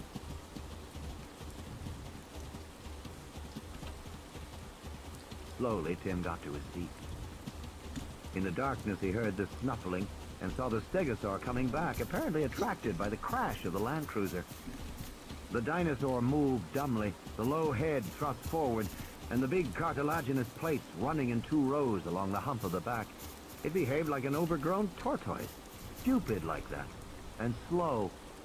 Tim picked up a rock and threw it. Get away! The rock thunked dully off the plates. The stegosaur kept coming. Go on! Go! He threw another rock and hit the stegosaur in the head. The animal grunted, turned slowly away, and shuffled off in the direction it had come. Tim leaned against the crumpled Land Cruiser and looked around in the darkness. He had to get back to the others, but he didn't want to get lost. He knew he was somewhere in the park, probably not far from the main road. If he could only get his bearings. He couldn't see much in the dark, but then he remembered the goggles. For sure. He climbed through the shattered front windshield into the Land Cruiser and found the night vision goggles and the radio. The radio was broken and silent, so he left it behind, but the goggles still worked. He flicked them on, saw the reassuringly familiar phosphorescent green image. Wearing the goggles, he saw the battered fence off to his left and walked toward it. The fence was 12 feet high, but the Tyrannosaur had flattened it easily. Tim hurried across it, moved through an area of dense foliage, and came out onto the main road. Through his goggles, he saw the other Land Cruiser turned on its side. He ran toward it, took a breath, and looked inside. The car was empty. No sign of Dr. Grant and Dr. Malcolm. Where had they gone? Where had everybody gone? He felt sudden panic, standing alone in the jungle road at night with that empty car, and turned quickly in circles, seeing the bright green world in the goggles swirl. Something pale by the side of the road caught his eye. It was Lex's baseball. He wiped the mud off it. Lex! Tim shouted as loud as he could, not caring if the animals heard him. He listened, but there was only the wind and a plink of raindrops falling from the trees. Lex! He vaguely remembered that she had been in the Land Cruiser when the Tyrannosaur attacked. Had she stayed there? Or had she gotten away? The events of the attack were confused in his mind. He wasn't exactly sure what had happened. Just to think of it made him uneasy. He stood in the road, gasping with panic. Lex! The night seemed to close in around him. Feeling sorry for himself, he sat in a cold, rainy puddle in the road and whimpered for a while. When he finally stopped, he still heard whimpering. It was faint, and it was coming from somewhere farther up the road. How long has it been? Muldoon said, coming back into the control room. He was carrying a black metal case. Half an hour. Harding's Jeep should be back here by now. Arnold stubbed out his cigarette. I'm sure they'll arrive any minute now. All right. Still no sign of Nedry? Muldoon said. Slightly dangerous place. Nope, not yet. Muldoon opened the case, which contained 6 portable radios. I'm going to distribute these to people in the building. He handed one to Arnold. Take the charger, too. These are our emergency radios, but nobody had them plugged in, naturally. Let it charge about 20 minutes and then try and raise the cars.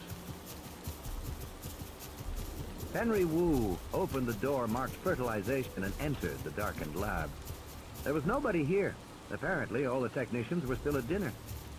Wu went directly to the computer terminal and punched up the DNA logbooks. The logbooks had to be kept on computer. DNA was such a large molecule that each species required 10 gigabytes of optical disk space to store details of all the iterations. He was going to have to check all 15 species. That was a tremendous amount of information to search through. It still wasn't clear about why Grant thought frog DNA was important. Come on. Wu himself didn't often distinguish one kind of DNA from another. After all, most DNA in living creatures was exactly the same. DNA was an incredibly ancient substance. Human beings walking around in the streets of the modern world, bouncing their pink new babies, hardly stopped to think that the substance at the center of it all, the substance that began the dance of life, was a chemical almost as old as the Earth itself. The DNA molecule was so old that its evolution had essentially finished more than 2 billion years ago. There had been little new since that time. Just a few recent combinations of the old genes and not much of that. Way the fuck up here. When you compared the DNA of man and the DNA of a lowly bacterium, you found that only about 10% of the strands were different. This innate conservatism of DNA emboldened Wu to use whatever DNA he wished. In making his dinosaurs, Wu had manipulated the DNA as a sculptor might clay or marble. He had created freely. He started the computer search program, knowing it would take 2 or 3 minutes to run. He got up and walked around the lab, checking instruments out of long-standing habit. He noted the recorder outside the freezer door, which tracked the freezer temperature. He saw there was a spike in the graph. That was odd, he thought. It meant somebody had been in the freezer. Recently, too, within the last half hour. But who would go in there at night? The computer beeped, signaling that the first of the data searches was complete. Wu went over to see what it had found, and when he saw the screen, he forgot all about the freezer and the graph spike. Leitska DNA search algorithm. DNA. Version search criteria. RNA. All. Fragment. Len greater than 0. DNA incorporating RNA fragments. Myosaurs. Versions 2.1 to 2.9. Procompsognathus. Versions 3.0 to 3.7. Ocnelia. Versions 3.1 to 3.3. Velociraptors. Version 1.0 to 3.0. Hypsilophodontids. Versions 2.4 to 2.7. The result was clear. All breeding dinosaurs incorporated rana, or frog DNA. None of the other animals did. Wu still did not understand why this had caused them to breed, but he could no longer deny that Grant was right. The dinosaurs were breeding. He hurried up to the control room. Lex. She was curled up inside a big 1-meter drainage pipe that ran under the road. She had her baseball glove in her mouth and she was rocking back and forth, banging her head repeatedly against the back of the pipe. It was dark in there, but he could see her clearly with his goggles. She seemed unhurt, and he felt a great burst of relief. "Lex, it's me, Tim." She didn't answer. She continued to bang her head on the pipe. "Come on out." She shook her head no. He could see she was badly frightened. Let's see some of "Lex," come back. he said, "if you come out, I'll let you wear these night goggles." She just shook her head. "Look what I have," he said, holding up his hand. She stared uncomprehendingly. It was probably too dark for her to see. "It's your ball, Lex. I found your ball." "So what?" He tried another approach. "It must be uncomfortable in there. Cold, too. Wouldn't you like to come out?" She resumed banging her head against the pipe. "Why not?" "There's aminals out there." That threw him for a moment. She hadn't said aminals for years. "The aminals are gone," he said. "There's a big one. A Tyrannosaurus Rex." "He's gone." "Where did he go?" "I don't know, but he's not around here now," Tim said, hoping it was true. Lex didn't move. He heard her banging again. Tim sat down in the grass outside the pipe where she could see him. The ground was wet where he sat. He hugged his knees and waited. He couldn't think of anything else to do. "I'm just gonna sit here," he said, "and rest." "Is Daddy out there?" "No," he said, feeling strange. "He's back at home, Lex." "Is Mommy?" "No, Lex." "Are there any grown-ups out there?" Lex said. "Not yet, but I'm sure they'll come soon. They're probably on their way right now." Then he heard her moving inside the pipe, and she came out, shivering with cold and with dried blood on her forehead, but otherwise all right. She looked around in surprise and said, "Where's Dr. Grant?" "I don't know." "Well, he was here before." "He was? When?" "Before," Lex said. "I saw him when I was in the pipe." "Where'd he go?" "How am I supposed to know?" Lex said, wrinkling her nose. She began to shout, "Hello! Hello! Dr. Grant! Dr. Grant!" Tim was uneasy at the noise she was making. It might bring back the Tyrannosaur. But a moment later he heard an answering shout. It was coming from the right, over toward the Land Cruiser that Tim had left a few minutes before. With his goggles, Tim saw with relief that Dr. Grant was walking toward them. He had a big tear in his shirt at the shoulder, but otherwise he looked okay. "Thank God," he said. "I've been looking for you." Shivering, Ed Regis got to his feet and wiped the cold mud off his face and hands. He had spent a very bad half hour, wedged among big boulders on the slope of the hill below the road. He knew it wasn't much of a hiding place, but he was panicked, and he wasn't thinking clearly. He had lain in this muddy, cold place, and he had tried to get hold of himself, but he kept seeing that dinosaur in his mind, that dinosaur coming toward him, toward the car. Ed Regis didn't remember exactly what had happened after that. He remembered that Lex had said something, but he hadn't stopped. He couldn't stop. He had just kept running and running. Beyond the road, he had lost his footing and tumbled down the hill and come to rest by some boulders. And it had seemed to him that he could crawl in among the boulders and hide. There was enough room. So that was what he had done. Gasping and terrified, thinking of nothing except to get away from the Tyrannosaur. And finally, when he was wedged in there like a rat between the boulders, he had calmed down a little, and he had been overcome with horror and shame because he'd abandoned those kids. He had just run away. He had just saved himself. He knew he should go back up to the road. He should try to rescue them, because he had always imagined himself as brave and cool under pressure. But whenever he tried to get control of himself, to make himself go back up there, somehow he just couldn't. He started to feel panicky, and he had trouble breathing, and he didn't move. He told himself it was hopeless anyway. If the kids were still up there on the road, they could never survive. And certainly there was nothing Ed Regis could do for them, and he might as well stay where he was.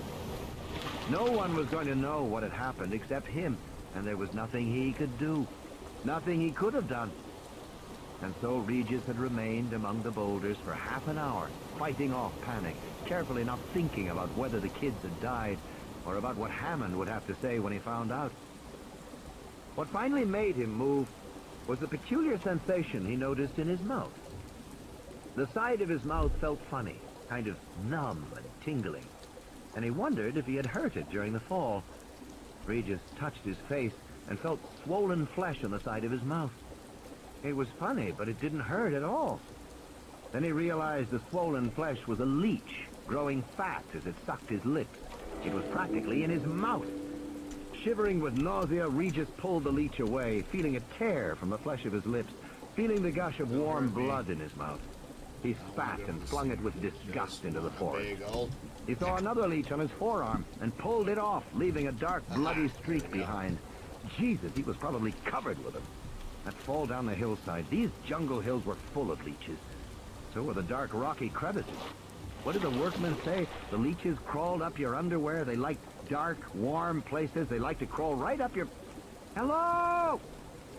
He stopped. It was a voice carried by the wind. Hello! Dr. Grant! Jesus, that was the little girl. Ed Regis listened to the tone of her voice. She didn't sound frightened or in pain. She was just calling in her insistent way. And it slowly dawned on him that something else must have happened. That the Tyrannosaur must have gone away, or at least hadn't attacked, and that the other people might still be alive. Grant and Malcolm, everybody might be alive. And the realization made him pull himself together in an instant, the way you got sober in an instant when the cops pulled you over. And he felt better, because now he knew what he had to do. And as he crawled out from the boulders, he was already formulating the next step, already figuring out what he would say, how to handle things from this point. Regis wiped the cold mud off his face and hands, the evidence that he had been hiding. He wasn't embarrassed that he had been hiding, but now he had to take charge. He scrambled back up toward the road, but when he emerged from the foliage, he had a moment of disorientation. He didn't see the cars at all. He was somehow at the bottom of the hill. The Land Cruisers must be at the top. He started walking up the hill, back toward the Land Cruisers. It was very quiet. His feet splashed in the muddy puddles. He couldn't hear the little girl anymore. Why had she stopped calling? As he walked, he began to think that maybe something had happened to her. In that case, he shouldn't walk back there. Maybe the Tyrannosaur was still hanging around. Here he was, already at the bottom of the hill, that much closer to home. And it was so quiet. Spooky, it was so quiet. Ed Regis turned around and started walking back toward the camp. Alan Grant ran his hands over her limbs, squeezing the arms and legs briefly. She didn't seem to have any pain. It was amazing. Aside from a cut on her head, she was fine. "I told you I was," she said. "Well, I had to check." The boy was not quite so fortunate. Tim's nose was swollen and painful. Grant suspected it was broken. His right shoulder was badly bruised and swollen, but his legs seemed to be all right. Both kids could walk, that was the important thing. Grant himself was all right, except for a claw abrasion down his right chest where the Tyrannosaur had kicked him. It burned with every breath, but it didn't seem to be serious, and it didn't limit his movement. He wondered if he had been knocked unconscious, because he had only dim recollections of events immediately preceding the moment he had sat up, groaning, in the woods, 10 yards from the Land Cruiser. At first, his chest had been bleeding, so he had stuck leaves on the wound, and after a while, it clotted. Then he had started walking around, looking for Malcolm and the kids. Grant couldn't believe he was still alive, and as scattered images began to come back to him, he tried to make sense of them. The Tyrannosaur should have killed them all, easily. Why hadn't it? "I'm hungry," Lex said. "Me too," Grant said. "We've got to get ourselves back to civilization, and we've got to tell them about the ship." "We're the only ones who know?" Tim said. "Yes, we've got to get back and tell them." "Then let's walk down the road toward the hotel," Tim said, pointing down the hill. "That way we'll meet them when they come for us." Grant considered that. And he kept thinking about one thing, the dark shape that had crossed between the Land Cruisers even before the attack started. What animal had that been? He could think of only one possibility. The little tyrannosaur. I don't think so, Tim. The road has high fences on both sides, Grant said. If one of the tyrannosaurs is further down on the road, we'll be trapped. Then should we wait here? Tim said. Yes, Grant said. Let's just wait here until someone comes. I'm hungry, Lex said. I hope it won't be very long, Grant said. I don't want to stay here, Lex said.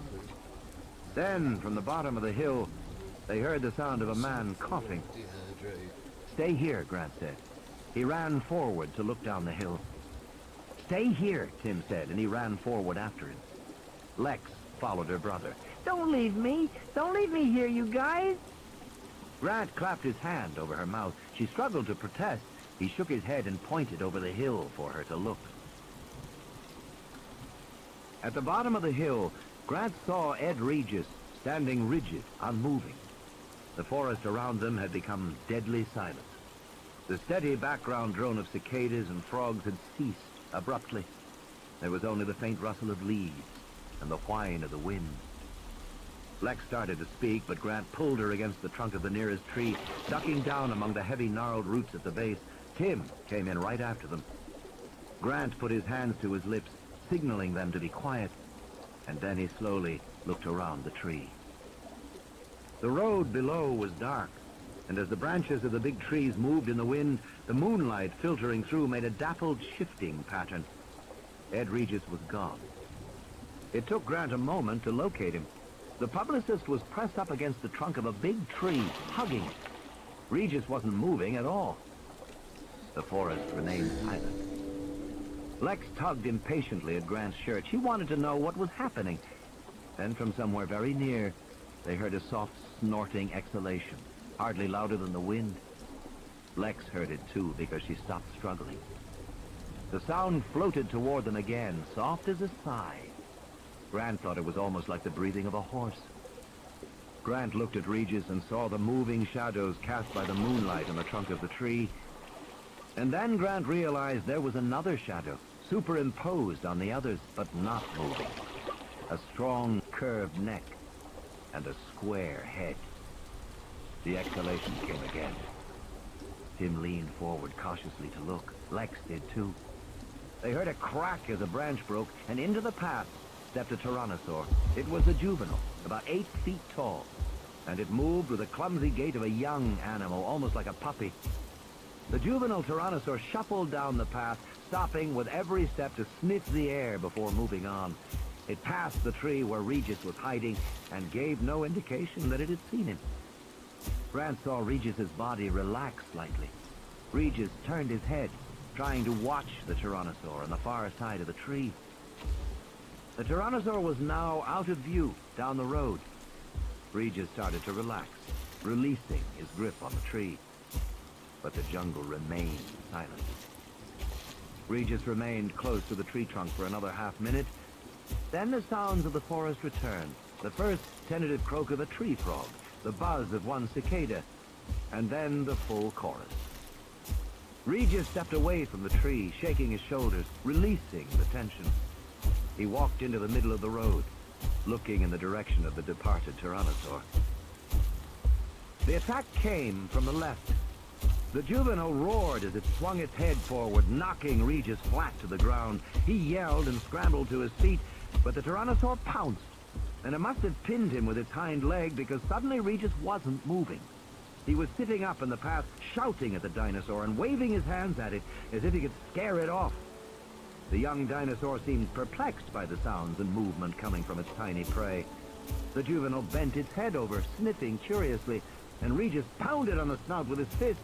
"Get away! Back off! Go on, back off!"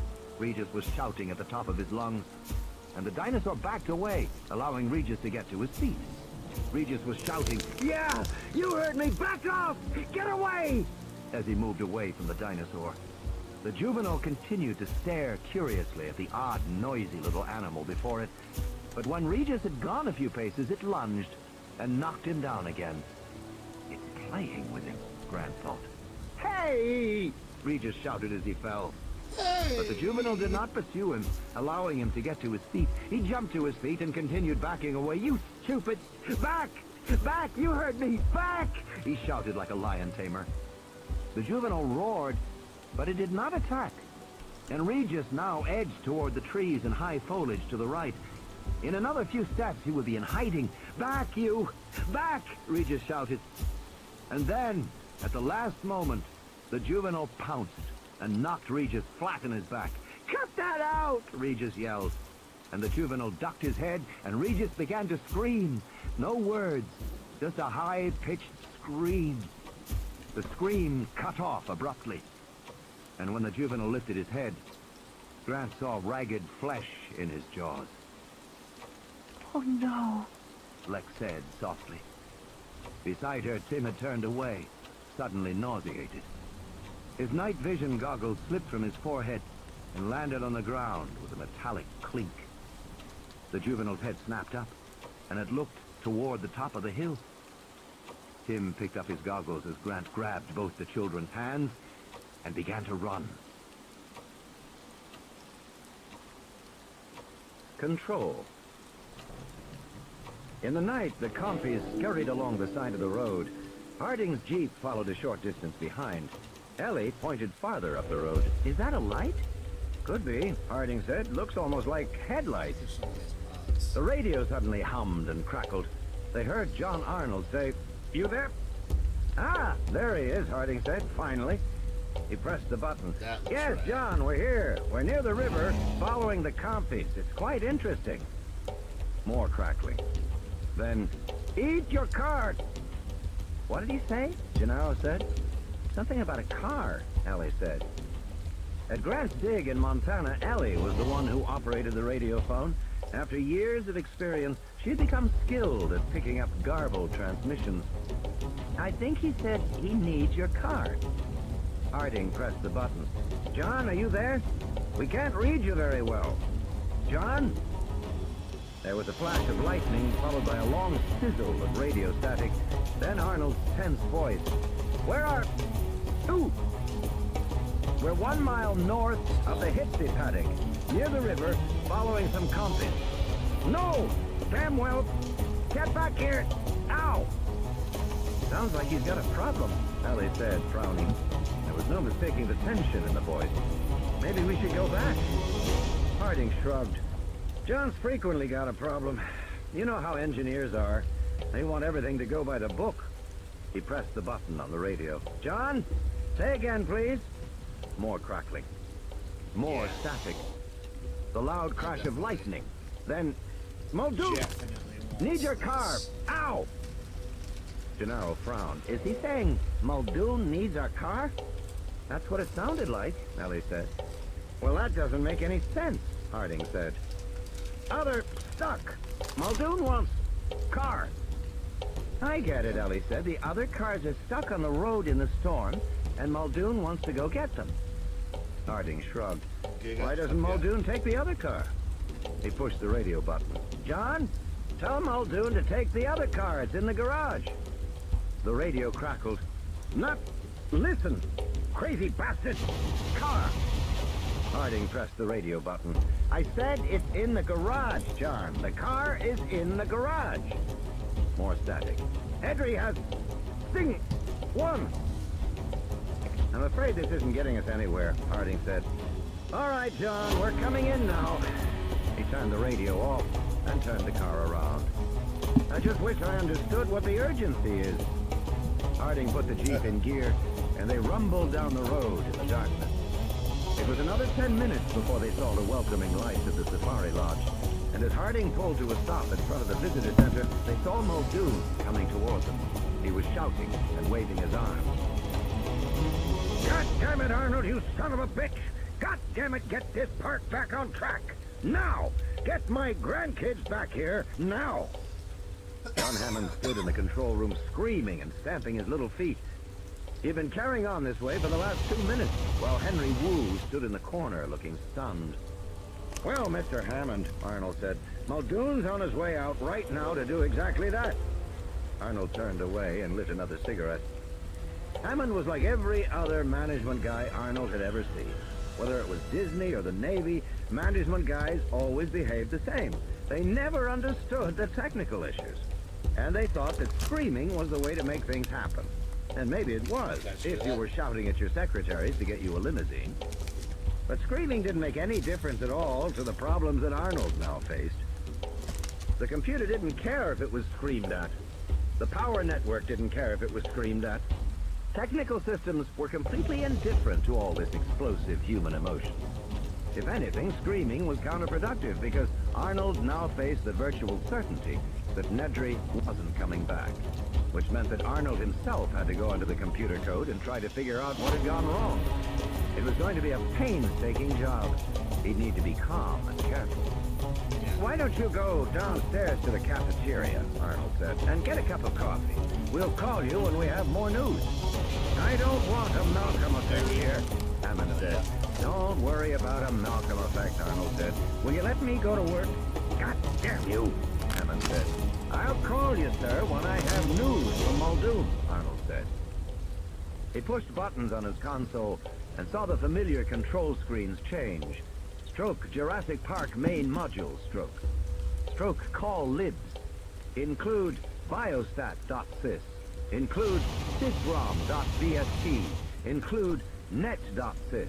Include power.module. Stroke initialize. Arnold was no longer operating the computer. He had now gone behind the scenes to look at the code, the line-by-line instructions that told the computer how to behave. Arnold was unhappily aware that the complete Jurassic Park program contained more than 500,000 lines of code, most of it undocumented, without explanation. Wu came forward. What are you doing, John? Checking the code. By inspection? That'll take forever. Tell me, Arnold said. Tell me. The road. Muldoon took the curve very fast, the Jeep sliding on the mud. Sitting beside him, Gennaro clenched his fists. They were racing along the cliff road high above the river, now hidden below them in darkness.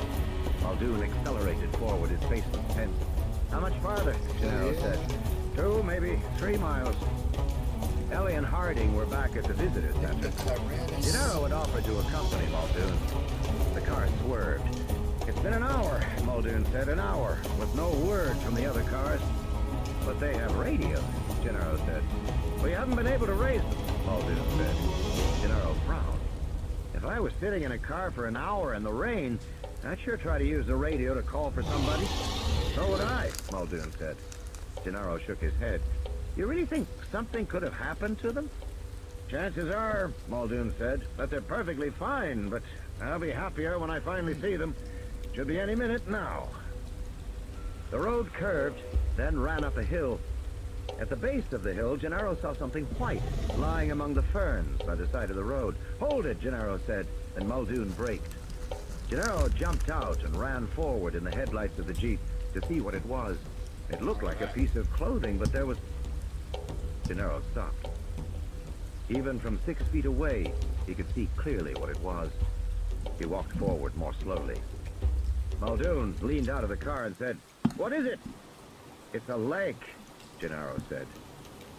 The flesh of the leg was pale blue-white, terminating in a jagged, bloody stump where the knee had been. Below the calf, he saw a white sock and a brown slip-on shoe. It was the kind of shoe Ed Regis had been wearing. By then, Muldoon was out of the car, running past him to crouch over the leg. Jesus! He lifted the leg out of the foliage, raising it into the light of the headlamp, and blood from the stump gushed down over his hand. Gennaro was still 3 feet away. He quickly bent over, put his hands on his knees, squeezed his eyes shut, and breathed deeply, trying not to be sick. "Gennaro!" Muldoon's voice was sharp. "What?" "Move! You're blocking the light." Gennaro took a breath and moved. When he opened his eyes, he saw Muldoon peering critically at the stump. "Torn at the joint line," Muldoon said. "Didn't bite it, twisted and ripped it. Just ripped his leg off." Muldoon stood up, holding the severed leg upside down, though the remaining blood dripped onto the ferns. His bloody hand smudged the white sock as he gripped the ankle. Gennaro felt sick again. "No question what happened," Muldoon was saying. "The T-Rex got him. Muldoon looked up the hill, then back to Gennaro. You all right? Can you go on? Yes, Gennaro said. I can go on. Muldoon was walking back toward the jeep, carrying the leg. I guess we better bring this along, he said. Doesn't seem right to leave it here. Christ, it's gonna make a mess of the car. See if there's anything in the back, will you? A tarp or newspaper? Gennaro opened the back door and rummaged around in the space behind the rear seat. He felt grateful to think about something else for a moment. The problem of how to wrap the severed leg expanded to fill his mind, crowding out all other thoughts. He found a canvas bag with a tool kit, a wheel rim, a cardboard box, and 2 tarps, he said. They were neatly folded plastic. Give me one, Muldoon said, still standing outside the car. Muldoon wrapped the leg and passed the now shapeless bundle to Gennaro. Holding it in his hand, Gennaro was surprised at how heavy it felt. Just put it in the back, Muldoon said. If there's a way to wedge it, you know, so it doesn't roll around. Okay, Gennaro put the bundle in the back, and Muldoon got behind the wheel. He accelerated, the wheel spinning in the mud, then digging in. The jeep rushed up the hill, and for a moment at the top, the headlights still pointed upward into the foliage, and then they swung down, and Gennaro could see the road before them. Jesus, Muldoon said. Gennaro saw a single Land Cruiser lying on its side in the center of the road. He couldn't see the second Land Cruiser at all. Where's the other car? Muldoon looked around briefly, pointed to the left. There! The second Land Cruiser was 20 feet away, crumpled at the foot of the tree. What's it doing there? The T-Rex threw it. Threw it, Gennaro said. Muldoon's face was grim. Let's get this over with, he said, climbing out of the jeep. They hurried forward to the second Land Cruiser.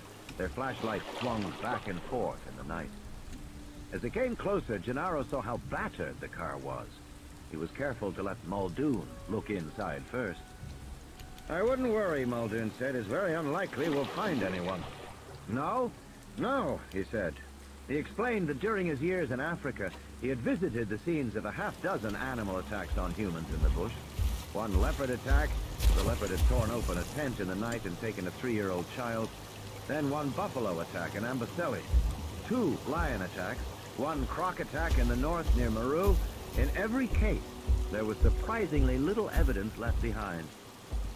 Inexperienced people imagined horrific proofs of an animal attack, torn limbs left behind in the tent, trails of dripping blood leading away into the bush, blood-stained clothing not far from the campsite. But the truth was, there was usually nothing at all, particularly if the victim was small, an infant or a young child. The person just seemed to disappear, as if he had walked out into the bush and never come back. A predator could kill a child just by shaking it, snapping the neck. Usually there wasn't any blood. And most of the time you never found any other remains of the victims. Sometimes a button from a shirt or a sliver of rubber from a shoe, but most of the time, nothing. Predators took children, they preferred children, and they left nothing behind. So Muldoon thought it highly unlikely that they would ever find any remains of the children. But as he looked in now, he had a surprise. I'll be damned, he said. Muldoon tried to put the scene together. The front windshield of the Land Cruiser was shattered, but there wasn't much glass nearby. He had noticed shards of glass back on the road, so the windshield must have been broken back there before the Tyrannosaur picked the car up and threw it here. But the car had taken a tremendous beating. Muldoon shone his light inside. Empty? Gennaro said tensely. Not quite, Muldoon said. His flashlight glinted off a crushed radio handset, and on the floor of the car he saw something else, something curved and black. The front doors were dented and jammed shut, but he climbed in through the back door and crawled over the seat to pick up the black object. It's a watch, he said, peering at it in the beam of his flashlight. A cheap digital watch with a molded black rubber strap. The LCD face was shattered. He thought the boy might have been wearing it, though he wasn't sure. But it was the kind of watch a kid would have. What is it, a watch? Gennaro said. Yes, and there's a radio, but it's broken. Is that significant? Yes, and there's something else. Muldoon sniffed. There was a sour odor inside the car. He shone the light around until he saw the vomit dripping off the side door panel. He touched it, still fresh. "One of the kids may still be alive," Muldoon said. Gennaro squinted at him. "What makes you think so?" "The watch," Muldoon said. "The watch proves it." He handed the watch to Gennaro, who held it in the glow of the flashlight and turned it over in his hands. "Crystal is cracked," Gennaro said. "That's right," Muldoon said. "And the band is uninjured." "Which means?" "The kid took it off." "That could have happened any time," Gennaro said. "Any time before the attack." "No," Muldoon said. "Those LCD crystals are tough. It takes a powerful blow to break them. The watch face was shattered during the attack. So the kid took his watch off." "Think about it," Muldoon said. "If you were being attacked by a tyrannosaur, would you stop to take your watch off?" "Maybe it was torn off." "It's almost impossible to tear a watch off somebody's wrist without tearing the hand off, too. Anyway, the band is intact." "No," Muldoon said. "The kid took it off himself. He looked at his watch, saw it was broken, and took it off. He had the time to do that." "When?" "It could only have been after the attack," Muldoon said. "The kid must have been in this car after the attack, and the radio was broken, so he left it behind, too. He's a bright kid, and he knew they weren't useful." "If he's so bright," Gennaro said, "where'd he go? Because I'd stay right here and wait to be picked up." "Yes," Muldoon said, "but perhaps he couldn't stay here. Maybe the Tyrannosaur came back, or some other animal. Anyway, something made him leave." "And where'd he go?" Gennaro said. "Let's see if we can determine that," Muldoon said, and he strode off toward the main road.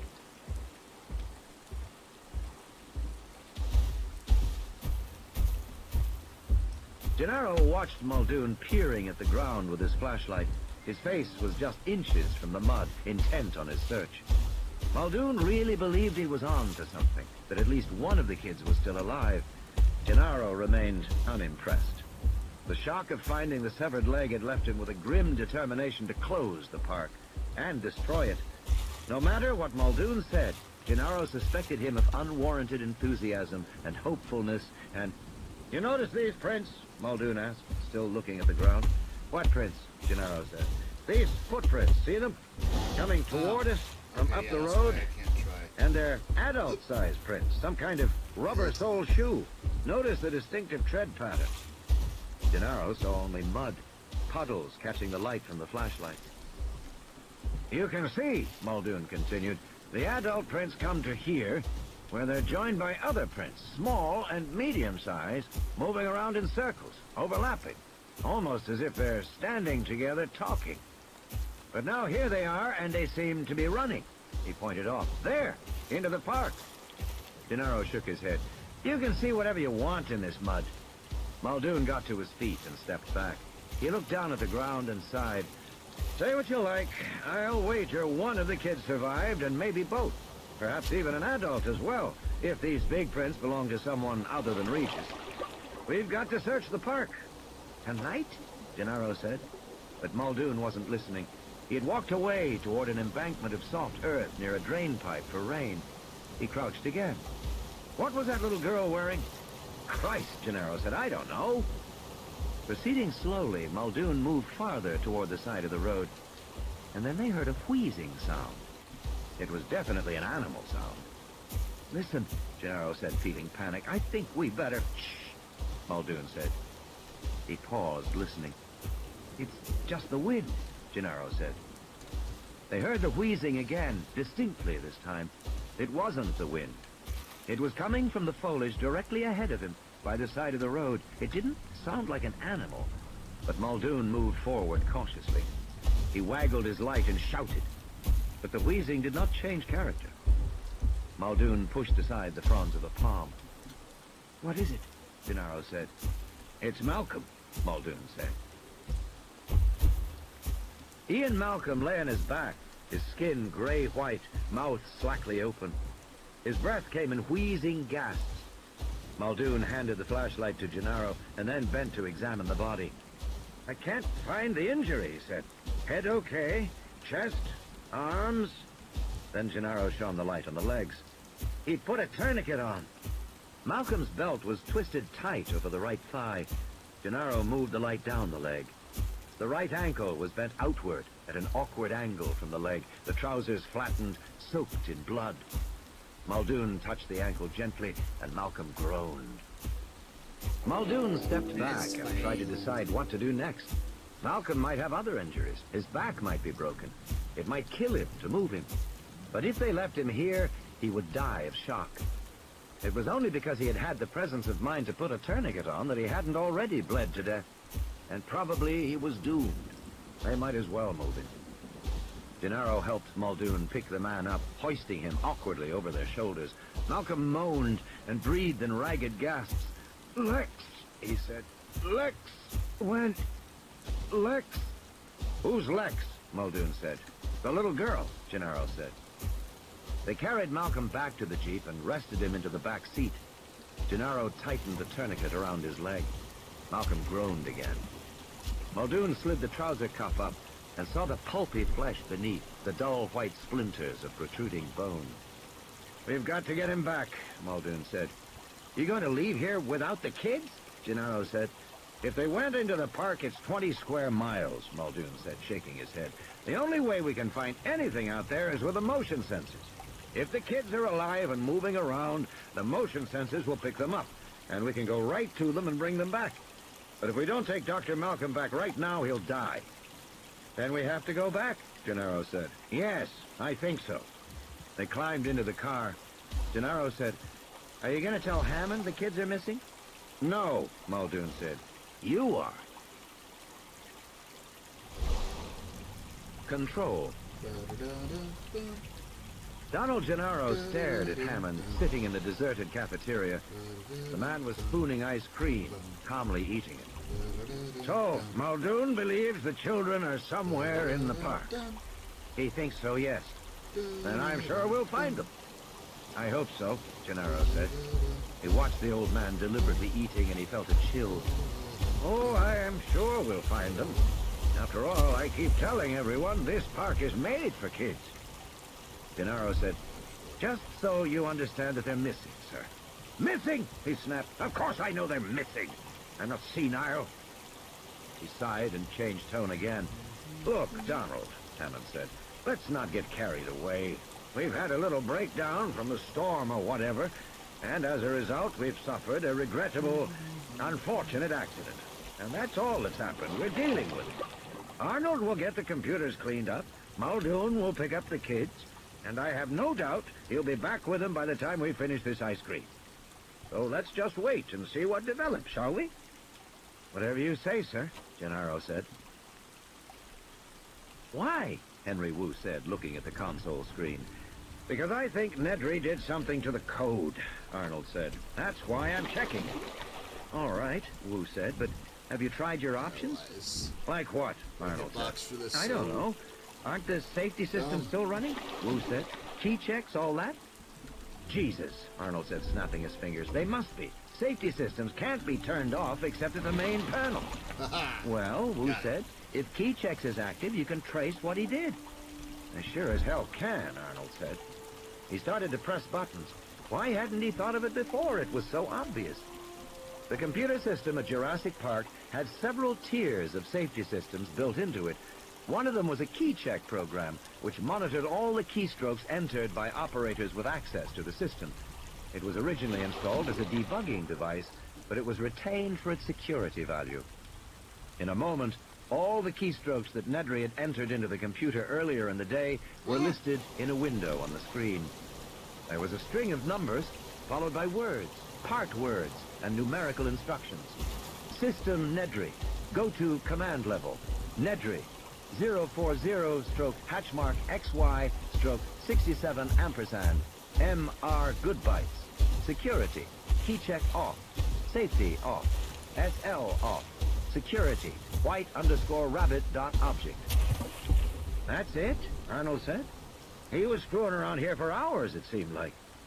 "Probably just killing time," Wu said, until he finally decided to get down to it. The initial list of numbers represented the ASCII keyboard codes for the keys Nedry had pushed at his console.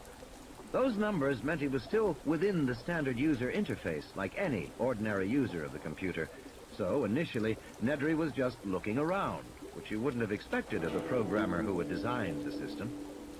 Maybe he was trying to see if there were changes before he went in, Wu said. Maybe, Arnold said.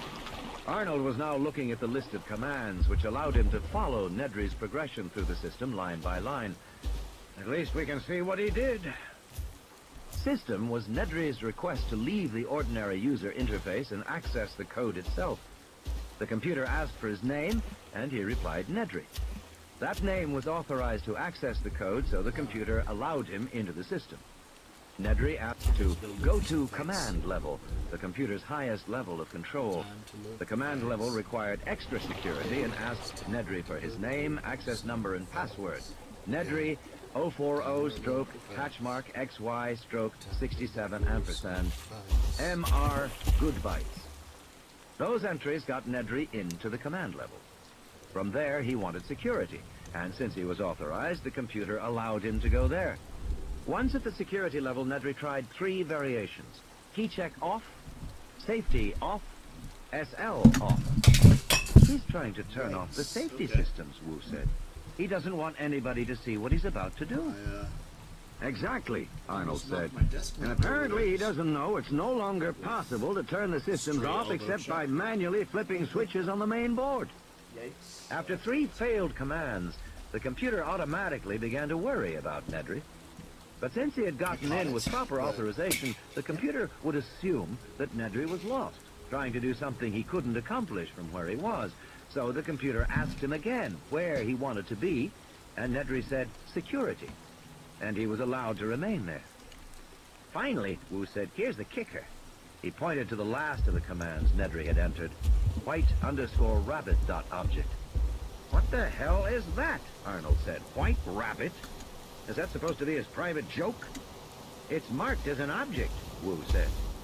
In computer terminology, an object was a block of code that could be moved around and used the way you might move a chair in a room. An object might be a set of commands to draw a picture, or to refresh the screen, or to perform a certain calculation. Let's see where it is in the code, Arnold said. Maybe we can figure out what it does. He went to the program utilities and typed find white_rabbit.object. The computer flashed back, object not found in libraries. It doesn't exist, Arnold said. Then search the code listing, Wu said. Arnold typed find_listings, white_rabbit.object. The screen scrolled rapidly, the lines of code blurring as they swept past. It continued this way for almost a minute, and then abruptly stopped. There it is, Wu said. It's not an object, it's a command. The screen showed an arrow pointing to a single line of code buried amidst innocuous lines of instructions. Arrow on white_rabbit.object call link, parenthesis security perimeter, parenthesis set to off. Son of a bitch, Arnold said. Wu shook his head. It isn't a bug in the code at all.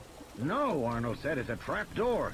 The fat bastard put in what looked like an object call, but it's actually a command that links the security and perimeter systems and then turns them off.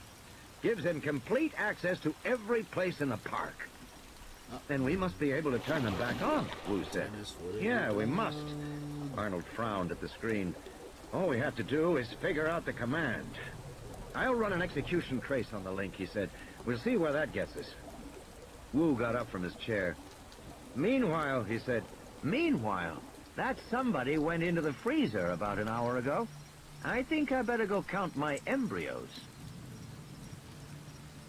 Ellie was in her room, about to change out of her wet clothes, when there was a knock on the door.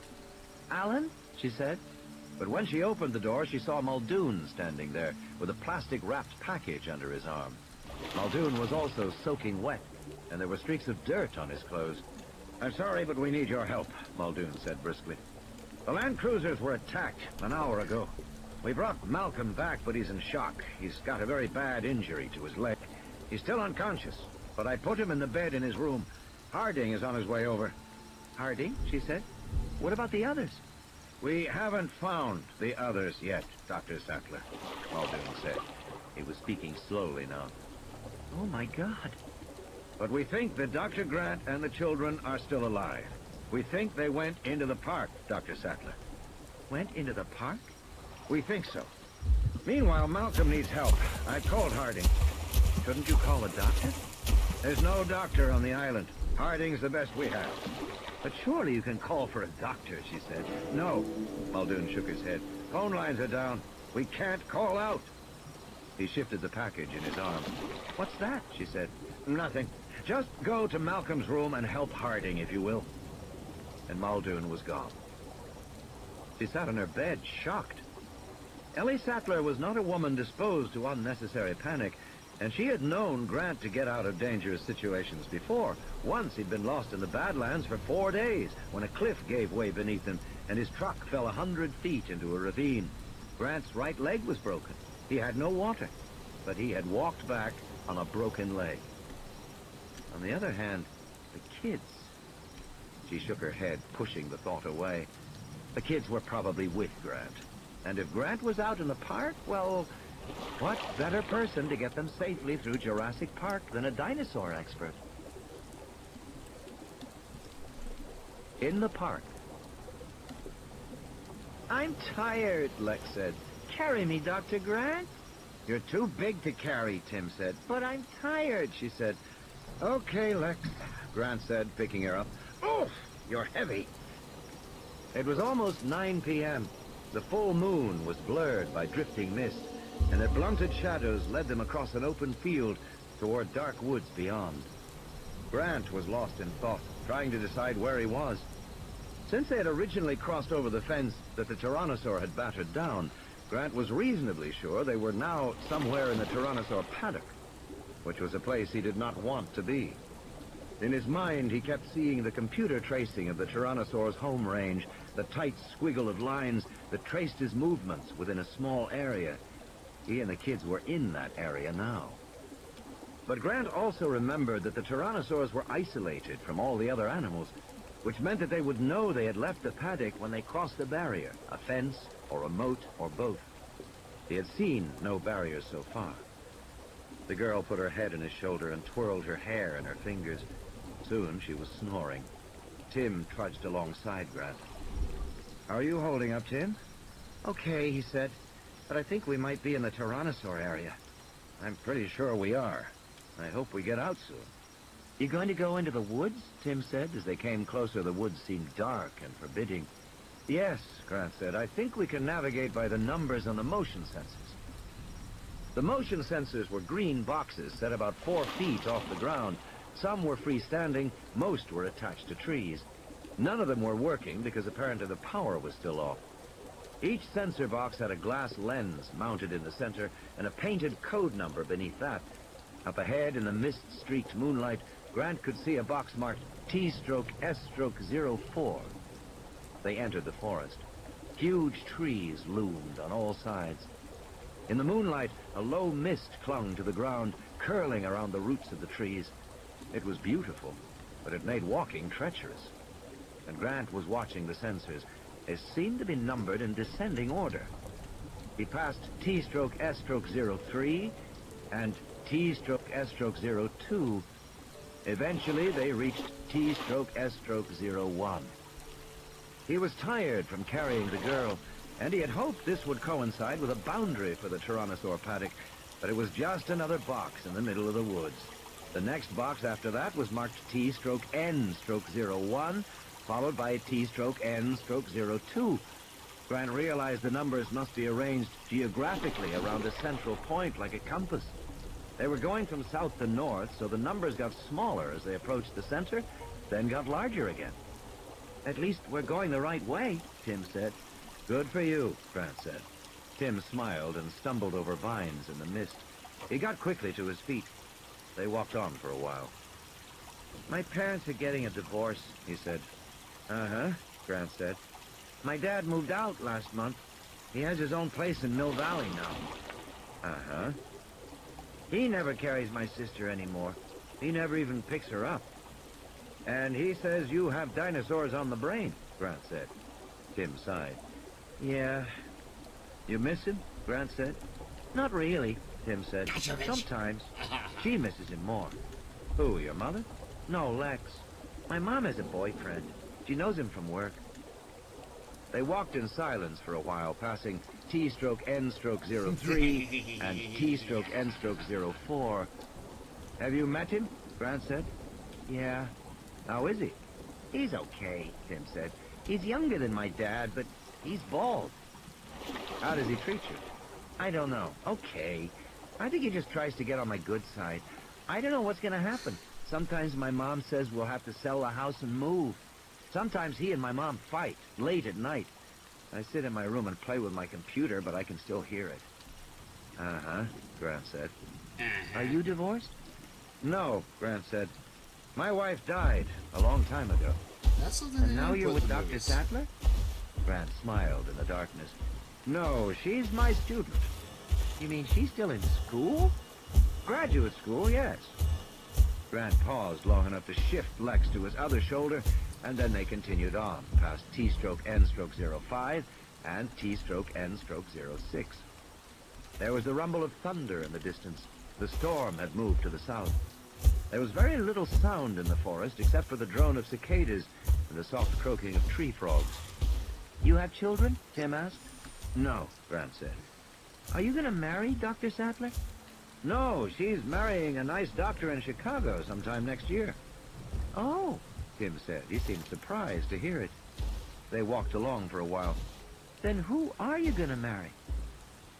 I don't think I'm going to marry anybody, Grant said.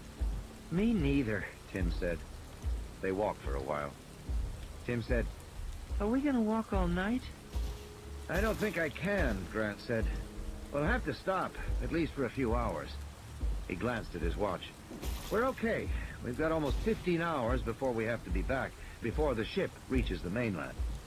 Where are we going to stop? Tim asked immediately. Grant was wondering the same thing. His first thought was that they might climb a tree and sleep up there.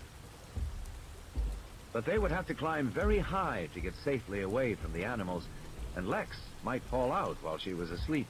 And tree branches were hard. They wouldn't get any rest. At least he wouldn't. They needed someplace really safe. He thought back to the plans he had seen on the jet coming down. He remembered that there were outlying buildings for each of the different divisions. Grant didn't know what they were like because plans for the individual buildings weren't included, and he couldn't remember exactly where they were. But he remembered they were scattered all around the park. There might be buildings somewhere nearby.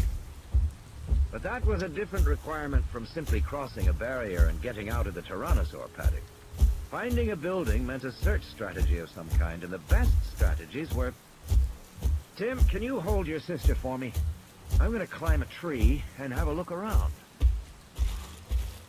High in the branches, he had a good view of the forest, the tops of the trees extending away to his left and right. They were surprisingly near the edge of the forest. Directly ahead, the trees ended before a clearing with an electrified fence and a pale concrete moat. Beyond that, a large open field, in what he assumed was the sauropod paddock. In the distance, more trees and misty moonlight sparkling on the ocean. Somewhere he heard the bellowing of a dinosaur, but it was far away. He put on Tim's night vision goggles and looked again.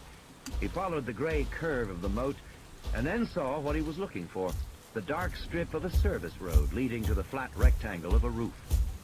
The roof was barely above ground level, but it was there. And it wasn't far, maybe a quarter of a mile or so from the tree. When he came back down, Lex was sniffling. What's the matter? All right. I heard an aminal. It won't bother us. Are you awake now? Come on. He led her to the fence. It was 12 feet high, with a spiral of barbed wire at the top. It seemed to stretch far above them in the moonlight. The moat was immediately on the other side. Lex looked up at the fence doubtfully. Can you climb it? Grant asked her. She handed him her glove and her baseball. Sure. Easy. He started to climb. But I bet Timmy can't. Tim spun in fury. You shut up. Timmy's afraid of heights. I am not. She climbed higher. So am not. Then come and get me. Grant turned to Tim, pale in the darkness. The boy wasn't moving. You okay with the fence, Tim? Sure. Want some help?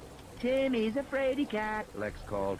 What a stupid jerk, Tim said, and he started to climb. It's freezing, Lex said. They were standing waist-deep in smelly water at the bottom of a deep concrete moat. They had climbed the fence without incident, except that Tim had torn his shirt on the coils of barbed wire at the top. Then they had all slid down into the moat, and now Grant was looking for a way out. At least I got Timmy over the fence for you, Lex said. He really is scared most times. Thanks for your help, Tim said sarcastically. In the moonlight, he could see floating lumps on the surface. He moved along the moat, looking at the concrete wall on the far side. The concrete was smooth. They couldn't possibly climb it. Ew, Lex said, pointing to the water. It won't hurt you, Lex. Grant finally found a place where the concrete had cracked and a vine grew down toward the water. He tugged on the vine, and it held his weight. Let's go, kids. They started to climb the vine back to the field above. It took only a few minutes to cross the field to the embankment leading to the below-grade service road and the maintenance building off to the right. They passed 2 motion sensors, and Grant noticed with some uneasiness that the sensors were still not working, nor were the lights. More than 2 hours had passed since the power first went out, and it was not yet restored. Somewhere in the distance they heard the Tyrannosaur roar. Is he around here? Lex said. No, Grant said. We're in another section apart from him. They slid down a grassy embankment and moved toward the concrete building. In the darkness, it was forbidding, bunker-like. What is this place? Lex said. It's safe, Grant said, hoping that was true. The entrance gate was large enough to drive a truck through. It was fitted with heavy bars.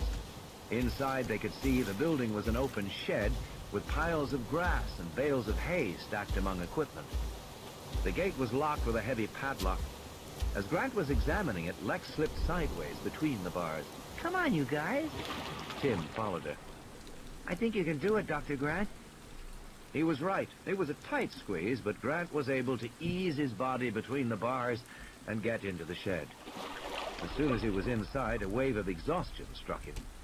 I wonder if there's anything to eat, Lex said. Just hay. Grant broke open a bale and spread it around on the concrete. The hay in the center was warm. They lay down, feeling the warmth. Lex curled up beside him and closed her eyes. Tim put his arm around her. They heard the sauropods trumpeting softly in the distance. Neither child spoke. They were almost immediately snoring. Grant raised his arm to look at his watch, but it was too dark to see. He felt the warmth of the children against his own body. Grant closed his eyes and slept. Control. Muldoon and Gennaro came into the control room just as Arnold clapped his hands and said, "Got you little son of a bitch!" "What is it?" Gennaro said. Arnold pointed to the screen where arrows pointed to 4 more lines of code. Arrow on Fini.object link set security perimeter. Arrow on Fini.object call link.sst security perimeter set to on. Arrow on Fini.object set link.sst security perimeter restore. Arrow on Fini.object delete line rf white _ rabbit.object Fini.object. That's it, Arnold said, pleased. That's what? Gennaro asked, staring at the screen. I finally found the command to restore the original code. The command called Fini.object resets the linked parameters, namely the fence and the power. Good, Muldoon said. But it does something else, Arnold said. It then erases the code lines that refer to it. It destroys all evidence it was ever there. Pretty slick. Gennaro shook his head. I don't know much about computers. Although he knew enough to know what it meant when a high-tech company went back to the source code, it meant big, big problems. Well, watch this, Arnold said, and he typed in the command Fini.object. The screen flickered and immediately changed. Muldoon pointed to the windows. Look! Outside, the big quartz lights were coming on throughout the park. They went to the windows and looked out. Hot damn, Arnold said. Gennaro said, does this mean the electrified fences are back on? You bet it does, Arnold said. It'll take a few seconds to get up to full power because we've got 50 miles of fence out there and the generator has to charge the capacitors along the way. But in half a minute, we'll be back in business. Arnold pointed to the vertical glass see-through map of the park. On the map, bright red lines were snaking out from the power station, moving throughout the park as electricity surged through the fences. And the motion sensors? Gennaro said. Yes, them too. It'll be a few minutes while the computer counts. But everything's working, Arnold said. 9:30, and we've got the whole damn thing back up and running. Grant opened his eyes. Brilliant blue light was streaming into the building through the bars of the gate. Quartz light. The power was back on. Groggily, he looked at his watch. It was just 9:30. He'd been asleep only a couple of minutes. He decided he could sleep a few minutes more, and then he would go back up to the field and stand in front of the motion sensors and wave, setting them off. The control room would spot him. They'd send the car out to pick him and the kids up. He'd tell Arnold to recall the supply ship, and they'd all finish the night in their own beds back in the lodge. He would do that right away. In just a couple of minutes, he yawned and closed his eyes again. Not bad, Arnold said in the control room, staring at the glowing map. There's only 3 cutouts in the whole park. Much better than I hoped for. Cutouts? Gennaro said. The fence automatically cuts out short-circuited sections, he explained. You can see a big one here in Sector 12, near the main road. That's where the wrecks knocked the fence down, Muldoon said. Exactly. And another one is here in Sector 11, near the Sauropod maintenance building. Why would that section be out, Gennaro said. God knows, Arnold said. Probably storm damage, or a fallen tree. We can check it on the monitor in a while. The third one is over there by the Jungle River. Don't know why that should be out either. As Gennaro looked, the map became more complex, filling with green spots and numbers. What's all this? The animals. The motion sensors are working again, and the computer's starting to identify the location of all the animals in the park. And anybody else, too. Gennaro stared at the map. You mean Grant and the kids? Yes. We've reset our search number above 400. So if they're out there moving around, Arnold said, the motion sensors will pick them up as additional animals. He stared at the map. But I don't see any additionals yet. Why does it take so long? Gennaro said. You have to realize, Mr. Gennaro, Arnold said, that there's a lot of extraneous movement out there. Branches blowing in the wind, birds flying around, all kinds of stuff. The computer has to eliminate all the background movement. It may take, Okay, count's finished. Gennaro said, you don't see the kids? Arnold twisted in his chair and looked back to the map. No, he said. At the moment, there are no additionals on the map at all. Everything out there has been accounted for as a dinosaur. They're probably up in a tree, or somewhere else where we can't see them. I wouldn't worry yet. Several animals haven't shown up, like the big Rex. That's probably because it's sleeping somewhere and not moving. The people may be sleeping too, we just don't know. Muldoon shook his head. We better get on with it, he said. We need to repair the fences and get the animals back into their paddocks. According to that computer, we got 5 to herd back to the proper paddocks. I'll take the maintenance crews out now. Arnold turned to Gennaro. You may want to see how Dr. Malcolm is doing. Tell Dr. Harding that Muldoon will need him in about an hour to supervise the herding, and I'll notify Mr. Hammond that we're starting our final cleanup. Gennaro passed through the iron gates and went in the front door of the safari lodge. He saw Ellie Sackler coming down the hallway, carrying towels and a pan of steaming water. There's a kitchen at the other end, she said. We're using that to boil water for the dressings. How is he? Gennaro asked. Surprisingly good, she said. Gennaro followed Ellie down to Malcolm's room and was startled to hear the sound of laughter. The mathematician lay on his back in the bed with Harding adjusting an IV line. So the other man says, I'll tell you frankly, I didn't like it, Bill. I went back to toilet paper. Harding was laughing. It's not bad, is it? Malcolm said, smiling. Ah, Mr. Gennaro.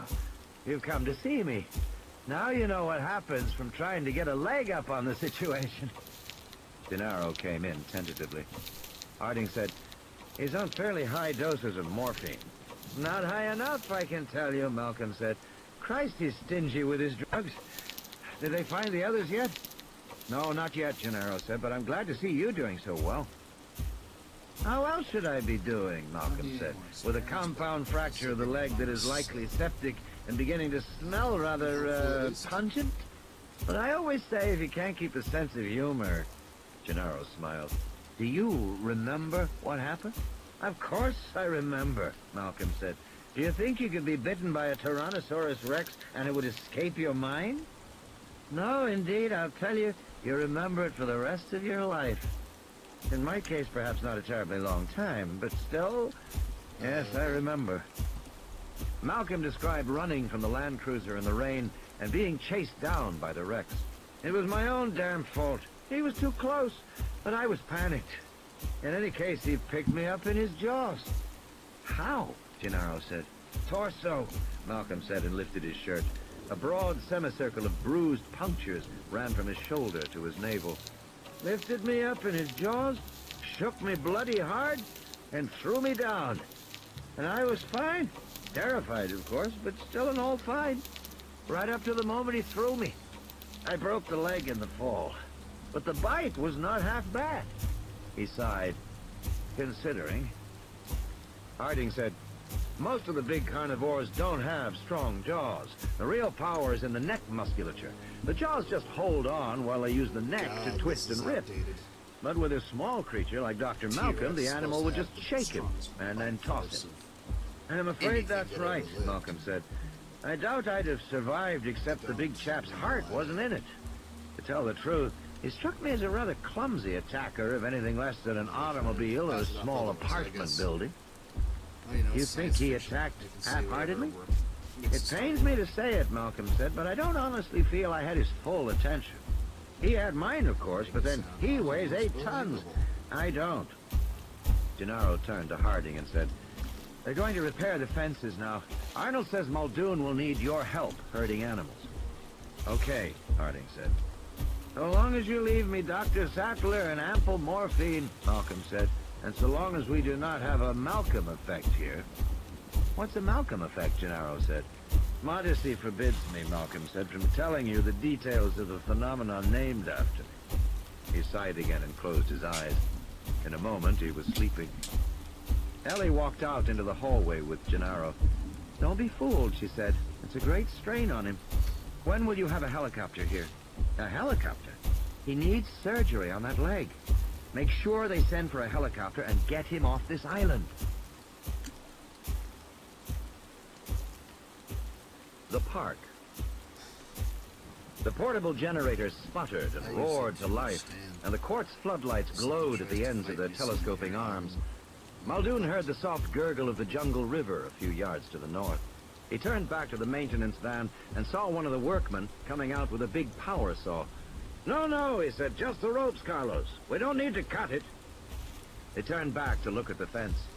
They had difficulty finding the shortened section at first because there wasn't much to see. A small protocarpus tree was leaning against the fence. It was one of several that had been planted in this region of the park, their feathery branches intended to conceal the fence from view. But this particular tree had been tied down with guy wires and turnbuckles. The wires had broken free in the storm, and the metal turnbuckles had blown against the fence and shorted it out. Of course, none of this should have happened. Grounds crews were supposed to use plastic-coated wires and ceramic turnbuckles near fences, but it had happened anyway. In any case, it wasn't going to be a big job. All they had to do was pull the tree off the fence, remove the metal fittings, and mark it for the gardeners to fix in the morning. It shouldn't take more than 20 minutes. And that was just as well, because Muldoon knew the Dilophosaurs always stayed close to the river. Even though the workmen were separated from the river by the fence, the Dillos could spit right through it, delivering their blinding poison. Ramon, one of the workmen, came over. Senor Muldoon, he said, did you see the lights? What lights? Muldoon said. Ramon pointed to the east through the jungle. I saw it as we were coming out. It is there, very faint. You see it? It looks like the lights of a car, but it is not moving. Muldoon squinted. It probably was just a maintenance light. After all, power was back on. We'll worry about it later, he said. Right now, let's just get that tree off the fence. Arnold was in an expansive mood. The park was almost back in order. Muldoon was repairing the fences. Hammond had gone off to supervise the transfer of the animals with Harding. Although he was tired, Arnold was feeling good. He was even in a mood to indulge the lawyer, Gennaro. The Malcolm effect? Arnold said. You worried about that? I'm just curious, Gennaro said. You mean you want me to tell you why Ian Malcolm is wrong? Sure. Arnold lit another cigarette. It's technical. Try me. Okay, Arnold said. Chaos theory describes non-linear systems. It's now become a very broad theory. It's been used to study everything from the stock market to heart rhythms. A very fashionable theory. Very trendy to apply it to any complex system where there might be unpredictability. Okay? Okay, Gennaro said. Ian Malcolm is a mathematician specializing in chaos theory. Quite amusing and personable, but basically what he does, besides wear black, is use computers to model the behavior of complex systems. And John Hammond loves the latest scientific fad, so he asked Malcolm to model the system at Jurassic Park, which Malcolm did. Malcolm's models are all face-space shapes on a computer screen. Have you seen them? No, Gennaro said. Well, they look like a weird, twisted ship's propeller. According to Malcolm, the behavior of any system follows the surface of the propeller. You with me? Not exactly, Gennaro said. Arnold held his hand in the air. Let's say I put a drop of water on the back of my hand. That drop is going to run off my hand. Maybe it'll run toward my wrist. Maybe it'll run toward my thumb, or down between my fingers. I don't know for sure where it will go, but I know it will run somewhere along the surface of my hand. It has to. Okay, Gennaro said. Chaos theory treats the behavior of a whole system like a drop of water moving on a complicated propeller surface. The drop may spiral down or slip outward toward the edge. It may do many different things, depending. But it will always move along the surface of the propeller. Okay. Malcolm's models tend to have a ledge or a sharp incline where the drop of water will speed up greatly. He modestly calls this speeding up movement the Malcolm effect. The whole system could suddenly collapse. And that was what he said about Jurassic Park, that it had inherent instability. Inherent instability, Gennaro said. And what did you do when you got his report? We disagreed with it and ignored it, of course, Arnold said. Was that wise? It's self-evident, Arnold said. We're dealing with living systems, after all. This is life, not computer models. In the harsh quartz lights, the Hypsilophodont's green head hung down out of the sling, the tongue dangling, the eyes dull. Careful! Careful! Hammond shouted as the crane began to lift. Harding grunted and eased the head back onto the leather straps. He didn't want to impede circulation through the carotid artery. The crane hissed as it lifted the animal into the air onto the waiting flatbed truck. The Hypsi was a small dryosaur, 7 feet long, weighing about 500 pounds. She was dark green, with mottled brown spots. She was breathing slowly, but she seemed all right.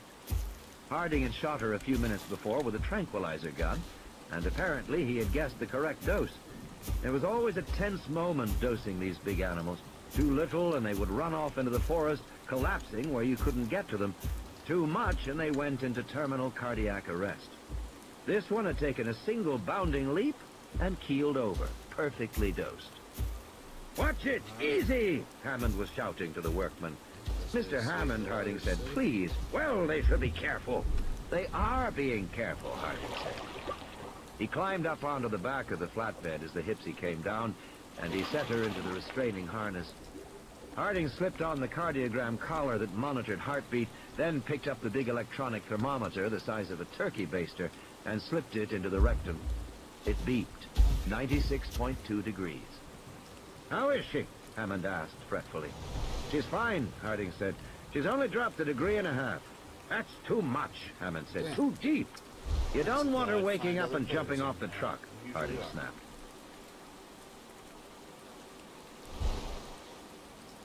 Before coming to the park, Harding had been the chief of veterinary medicine at the San Diego Zoo, and the world's leading expert on avian care. He flew all over the world, consulting with zoos in Europe, India, and Japan on the care of exotic birds. He'd had no interest when this peculiar little man showed up, offering him a position in a private game park. But when he learned what Hammond had done, it was impossible to pass up. Harding had an academic bent, and the prospect of writing the first textbook of veterinary internal medicine diseases of Dinosauria was compelling. In the late 20th century, veterinary medicine was scientifically advanced. The best zoos ran clinics little different from hospitals. New textbooks were merely refinements of old. For a world-class practitioner, there were no worlds left to conquer. But to be the first to care for a whole new class of animals, that was something. And Harding had never regretted his decision. He had developed considerable expertise with these animals, and he didn't want to hear from Hammond now. The Hipsy snorted and twitched. She was still breathing shallowly. There was no ocular reflex yet, but it was time to get moving. Quick pee break. And All aboard, Harding shouted. Let's get this girl back to her paddock. Living systems, Arnold said, are not like mechanical systems. Living systems are never in equilibrium. They are inherently unstable. They may seem stable, but they're not. Everything is moving and changing. In a sense, everything is on the edge of collapse. Gennaro was frowning. But lots of things don't change. Body temperature doesn't change, all kinds of other... Body temperature changes constantly, Arnold said. Constantly. It changes cyclically over 24 hours, lowest in the morning, highest in the afternoon. It changes with mood, with disease, with exercise, with outside temperature, with food. It continuously fluctuates up and down, tiny jiggles on a graph. Because at any moment, some forces are pushing temperature up, or other forces are pulling it down. It is inherently unstable. And every other aspect of living systems is like that, too. So you're saying Malcolm's just another theoretician, Arnold said. Sitting in his office, he made a nice mathematical model, and it never occurred to him that what he saw as defects were actually necessities. Look, when I was working on missiles, we dealt with something called resonant yaw. Resonant yaw meant that even though a missile was only slightly unstable off the pad, it was hopeless. It was inevitably going to go out of control, and it couldn't be brought back. That's a feature of mechanical systems. A little wobble can get worse until the whole system collapses. But those same little wobbles are essential to a living system. They mean the system is healthy and responsive. Malcolm never understood that. Are you sure he didn't understand that? He seems pretty clear on the difference between living and non-living. Look, Arnold said. The proof is right here. Back. He pointed to the screens. In less than an hour, he said, the park will be all back online. The only thing I've got left to clear is the telephones. For some reason, they're still out. But everything else will be working. And that's not theoretical, that's a fact. The needle went deep into the neck, and Harding injected the Medrine into the anesthetized female dryosaur as she lay on her side on the ground. Immediately, the animal began to recover, snorting and kicking her powerful hind legs. Back, everybody, Harding said, scrambling away. Get back! The dinosaur staggered to her feet, standing drunkenly. She shook her lizard head, stared at the people standing back in the quartz lights, and blinked. She's drooling, Hammond said, worried. Temporary, Harding said. It'll stop. The dryosaur coughed, and then moved slowly across the field, away from the lights. Why isn't she huffing? She will, Harding said. It'll take her about an hour to recover fully. She's fine. He turned back to the car. Okay, boys, let's go deal with the stego. Muldoon watched as the last of the stakes was pounded into the ground. The lines were pulled taut, and the protocarpus tree was lifted clear. Muldoon could see the blackened, charred streaks on the silver fence where the short had occurred. At the base of the fence, several ceramic insulators had burst. They would have to be replaced. But before that could be done, Arnold would have to shut down all the fences. Control, this is Muldoon. We're ready to begin repair. All right, Arnold said. Shutting out your section now. Muldoon glanced at his watch. Somewhere in the distance, he heard soft hooting. It sounded like owls. But he knew it was the Dilophosaurs. He went over to Ramon and said, let's finish this up. I want to get to those other sections of fence. An hour went by. Donald Gennaro stared at the glowing map in the control room as the spots and numbers flickered and changed. What's happening now? Damn, Arnold worked at the console. I'm trying to get the phones back so we can call about Malcolm. No, I mean out there. Arnold glanced up at the board. It looks as if they're about done with the animals and the two sections. Just as I told you, the park is back in hand, with no catastrophic Malcolm effect. In fact, there's just that third section of fence. Arnold... It was Muldoon's voice. Yes? Have you seen this bloody fence? Just a minute.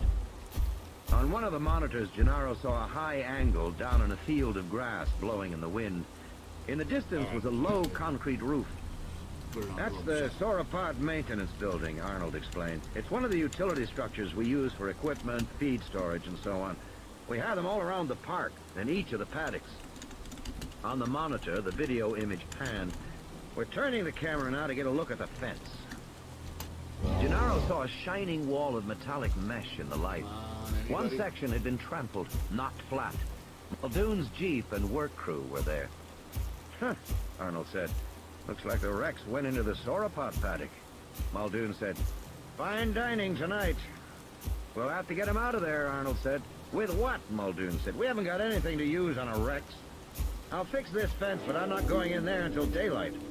Hammond won't like it. We'll discuss it when I get back, Muldoon said.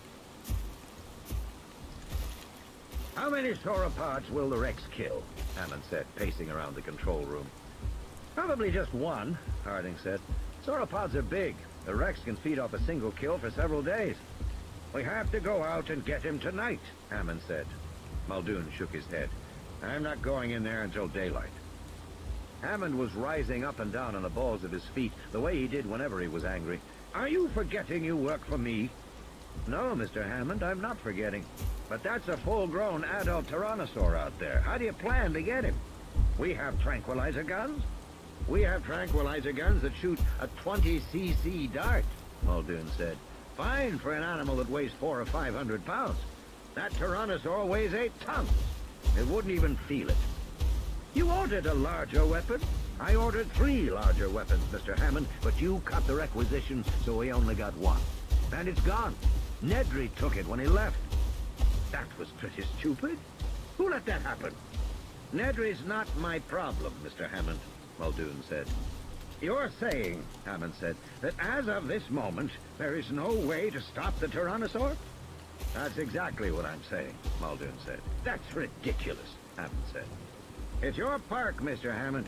You didn't want anybody to be able to injure your precious dinosaur. Well, now you've got a Rex in with the sauropods, and there's not a damn thing you can do about it. He left the room. Just a minute, Hammond said, hurrying after him. Gennaro stared at the screens and listened to the shouted argument in the hallway outside. He said to Arnold, I guess you don't have control of the park yet, after all. Don't kid yourself, Arnold said, lighting another cigarette. We have the park. It'll be dawn in a couple of hours. We may lose a couple of dinos before we get the Rex out of there, but believe me, we have the park. Dawn. Grant was awakened by a loud grinding noise, followed by a mechanical clanking. He opened his eyes and saw a bale of hay rolling past him on a conveyor belt up toward the ceiling. 2 more bales followed it. Then the clanking stopped as abruptly as it had begun, and the concrete building was silent again. Grant yawned. He stretched sleepily, winced in pain, and sat up. Soft yellow light came through the side windows. It was morning. He had slept the whole night. He looked quickly at his watch. 5 a.m. Still almost 6 hours to go before the boat had to be recalled. He rolled onto his back, groaning. His head throbbed and his body ached as if he had been beaten up. From around the corner he heard a squeaking sound like a rusty wheel, and then Lex giggling. Grant stood slowly and looked at the building. Now that it was daylight, he could see it was some kind of maintenance building with stacks of hay and supplies. On the wall he saw a gray metal box and a stenciled sign, Sauropod Maintenance Building 04. This must be the sauropod paddock, as he had thought. He opened the box and saw a telephone, but when he lifted the receiver, he heard only hissing static. Apparently the phones weren't working yet. Chew your food, Lex was saying. Don't be a piggy, Ralph. Grant walked around the corner and found Lex by the bars, holding out handfuls of hay to an animal outside that looked like a large pink pig, and was making the squeaking sounds Grant had heard. It was actually an infant triceratops about the size of a pony. The infant didn't have horns on its head yet, just a curved, bony frill behind big, soft eyes. It poked its snout through the bars toward Lex, its eyes watching her as she fed it more hay. "That's better," Lex said. "There's plenty of hay, don't worry." He patted the baby on the head. "You like hay, don't you, Ralph?" Lex turned back and saw him. "This is Ralph," Lex said. "He's my friend. He likes hay." Grant took a step and stopped, wincing. "You look pretty bad," Lex said. "I feel pretty bad." "Tim, too. His nose is all swollen up." "Where is Tim?" "Peeing," she said. "You want to help me feed Ralph?" The baby Triceratops looked at Grant. Hay stuck out of both sides of its mouth, dropping on the floor as it chewed. "He's a very messy eater," Lex said, "and he's very hungry." The baby finished chewing and licked its lips. It opened its mouth, waiting for more.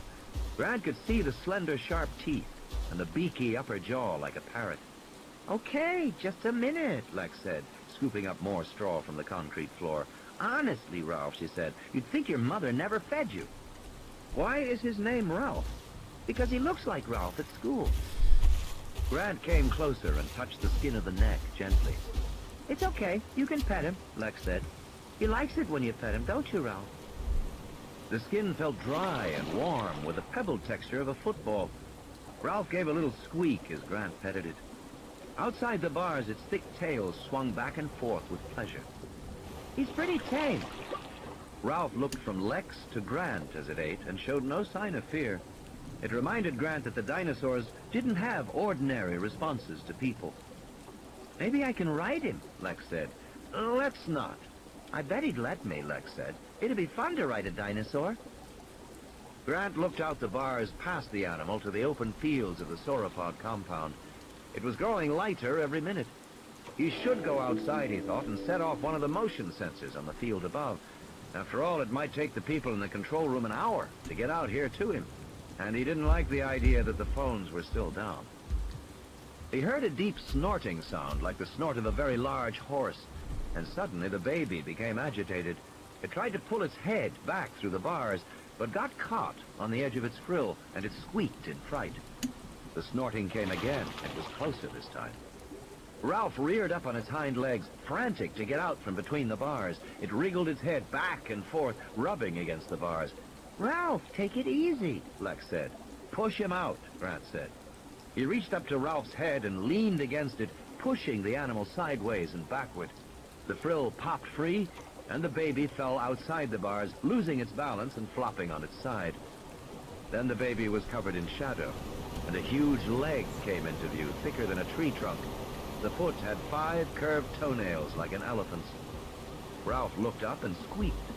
A head came down into view, 6 feet long, with 3 long white horns, one above each of the large brown eyes, and a smaller horn at the tip of the nose.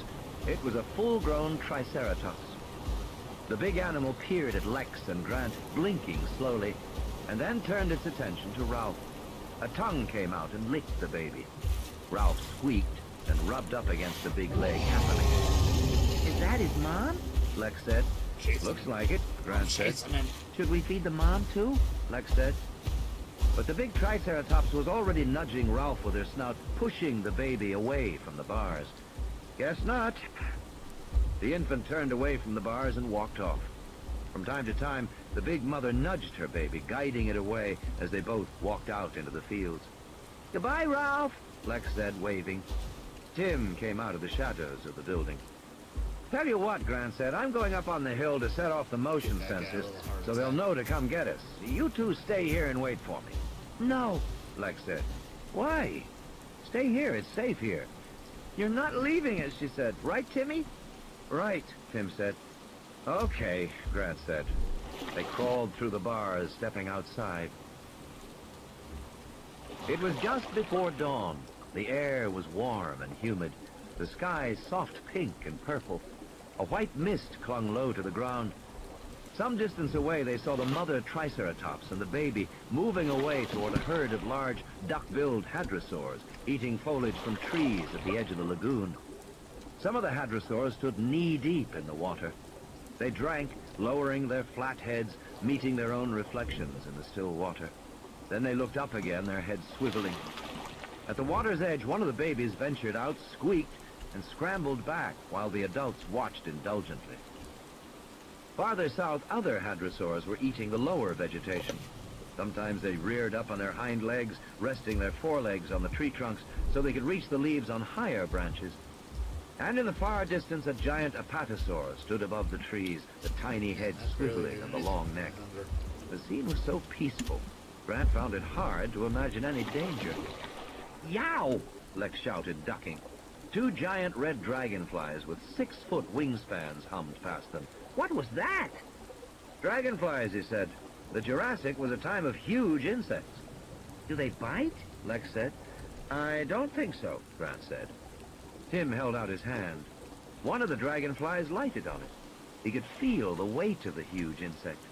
He's gonna bite you, Lex warned. But the dragonfly just slowly flapped its red-veined, transparent wings, and then, when Tim moved his arm, flew off again. Which way do we go? Lex said. There. They started walking across the field. They reached a black box mounted on a heavy metal tripod, the first of the motion sensors. Grant stopped and waved his hand in front of it, back and forth, but nothing happened. If the phones didn't work, perhaps the sensors didn't work either. We'll try another one, he said, pointing across the field. Somewhere in the distance, they heard the roar of a large animal. Ah, hell, Arnold said. I just can't find it. He sipped coffee and stared, bleary-eyed, at the screens. He had taken all the video monitors offline. In the control room, he was searching the computer code. He was exhausted. He'd been working for 12 straight hours. He turned to Wu, who would come up from the lab. Find what? The phones are still out. I can't get them back on. I think Nedry did something to the phones. Wu lifted one phone, heard hissing. Sounds like a modem. But it's not, Arnold said, because I went down into the basement and shut off all the modems. What you're hearing is just white noise that sounds like a modem transmitting. So the phone lines are jammed? Basically, yes. Nedry jammed them very well. He's inserted some kind of a lockout into the program code, and now I can't find it, because I gave that restore command which erased part of the program listings. But apparently the command to shut off the phones is still resident in the computer memory. Wu shrugged. So, just reset, shut the system down, and you'll clear memory. I've never done it before, Arnold said, and I'm reluctant to do it. Maybe all the systems will come back on startup, but maybe they won't. I'm not a computer expert, and neither are you. Not really. And without an open phone line, we can't talk to anybody who is. If the command is RAM resident, it won't show up in the code. You can do a RAM dump and search that, but you don't know what you're searching for. I think all you can do is reset. Gennaro stormed in. We still don't have any telephones. Working on it. You've been working on it since midnight. And Malcolm is worse. He needs medical attention. It means I'll have to shut down, Arnold said. I can't be sure everything will come back on. Gennaro said, look, there's a sick man over in that lodge. He needs a doctor or he'll die. You can't call for a doctor unless you have a phone. 4 people have probably died already. Now shut down and get the phones working. Arnold hesitated. Well, Gennaro said, well, it's just... the safety systems don't allow the computer to be shut down, and... Then turn the goddamn safety systems off! Can't you get it through your head that he's gonna die unless he gets help? Okay, Arnold said. He got up and went to the main panel. He opened the doors and uncovered the metal swing latches over the safety switches. He popped them off, one after another. You asked for it, Arnold said, and you got it. He threw the master switch. The control room was dark. All the monitors were black. The 3 men stood there in the dark. How long do we have to wait? Gennaro said. 30 seconds, Arnold said. P.U., Lex said as they crossed the field. What? Grant said. That smell, Lex said. It stinks like rotten garbage. Grant hesitated. He stared across the field toward the distant trees, looking for movement. He saw nothing. There was hardly a breeze to stir the branches. It was peaceful and silent in the early morning. I think it's your imagination, he said. Is not. Then he heard the honking sound. It came from the herd of duck-billed hadrosaurs behind them, first one animal, then another and another, until the whole herd had taken up the honking cry. The duckbills were agitated, twisting and turning, hurrying out of the water, circling the young ones to protect them. They smell it too, Grant thought. With a roar, the tyrannosaur burst from the trees 50 yards away near the lagoon. It rushed out across the open field with huge strides. It ignored them, heading toward the herd of hadrosaurs. "I told you," Lex screamed. "Nobody listens to me." In the distance, the duckbills were honking and starting to run. Grant could feel the earth shake beneath his feet. "Come on, kids." He grabbed Lex, lifting her bodily off the ground, and ran with Tim through the grass. He had glimpses of the tyrannosaur down by the lagoon lunging at the hadrosaurs, which flung their big tails in defense and honked loudly and continuously. He heard the crashing of foliage and trees, and when he looked over again, the duckbills were charging. In the darkened control room, Arnold checked his watch. 30 seconds. The memory should be cleared by now. He pushed the main power switch back on. Nothing happened. Arnold's stomach heaved. He pushed the switch off, then on again. Still nothing happened. He felt sweat on his brow. "What's wrong?" Gennaro said. "Oh, hell," Arnold said. Then he remembered you had to turn the safety switches back on before you restarted the power. He flipped on the 3 safeties and covered them again with the latch covers. Then he held his breath and turned the main power switch. The room lights came on. The computer beeped. The screens hummed. "Thank God," Arnold said. He hurried to the main monitor. Below the heading Jurassic Park System Startup, there were rows of labels on the screen. Gennaro reached for the phone, but it was dead. No static hissing this time, just nothing at all. "What's this?" "Give me a second," Arnold said. "After a reset, all the system modules have to be brought online manually." Quickly, he went back to work. "Why manually?" Gennaro said. "Will you just let me work, for Christ's sake?" Wu said, "The system is not intended to ever shut down. So if it does shut down, it assumes that there is a problem somewhere. It requires you to start up everything manually. Otherwise, if there were a short somewhere, the system would start up, short out, start up again, short out again, in an endless cycle." "Okay," Arnold said, "we're going." Gennaro picked up the phone and started to dial when he suddenly stopped. "Jesus, look at that," he said. He pointed to one of the video monitors, but Arnold wasn't listening. He was staring at the map, where a tight cluster of dots by the lagoon had started to move in a coordinated way, moving fast, in a kind of swirl. "What's happening?" Gennaro said. "The duckbills," Arnold said tonelessly. "They've stampeded." The duckbills charged with surprising speed, their enormous bodies in a tight cluster, honking and roaring, the infants squealing and trying to stay out from underfoot. The herd raised a great cloud of yellow dust. Grant couldn't see the tyrannosaur. The duckbills were running right toward them. Still carrying Lex, he ran with Tim toward a rocky outcrop with a stand of big conifers. They ran hard, feeling the ground shake beneath their feet. The sound of the approaching herd was deafening, like the sound of jets at an airport. It filled the air and hurt their ears. Lex was shouting something, but he couldn't hear what she was saying, and as they scrambled onto the rocks, the herd closed in around them. Grant saw the immense legs of the first hadrosaurs that charged past, each animal weighing 5 tons, and then they were enveloped in a cloud so dense he could see nothing at all. He had the impression of huge bodies, giant limbs, bellowing cries of pain as the animals wheeled and circled. One duckbill struck a boulder, and it rolled past them, out into the field beyond. In the dense cloud of dust, they could see almost nothing beyond the rocks. They clung to the boulders, listening to the screams and honks, the menacing roar of the tyrannosaur. Lex dug her fingers into Grant's shoulder. Another hadrosaur slammed its big tail against the rocks, leaving a splash of hot blood. Grant waited until the sounds of the fighting had moved off to the left, and then he pushed the kids to start climbing the largest trees. They climbed swiftly, feeling for the branches as the animals stampeded all around them in the dust. They went up 20 feet, and then Lex clutched at Grant and refused to go farther. Tim was tired too, and Grant thought they were high enough. Through the dust, they could see the broad backs of the animals below as they wheeled and honked. Grant propped himself against the coarse bark of the trunk coughed in the dust, closed his eyes, and waited. Arnold adjusted the camera as the herd moved away. The dust slowly cleared. He saw that the hadrosaurs had scattered, and the tyrannosaur had stopped running, which could only mean it had made a kill. The tyrannosaur was now near the lagoon. Arnold looked at the video monitor and said, "Better get Muldoon to go out there and see how bad it is." "I'll get him," Gennaro said, and left the room. The park. A faint crackling sound, like a fire in a fireplace. Something warm and wet tickled Grant's ankle. He opened his eyes and saw an enormous beige head. The head tapered to a flat mouth, shaped like the bill of a duck. The eyes, protruding above the flat duck bill, were gentle and soft like a cow's.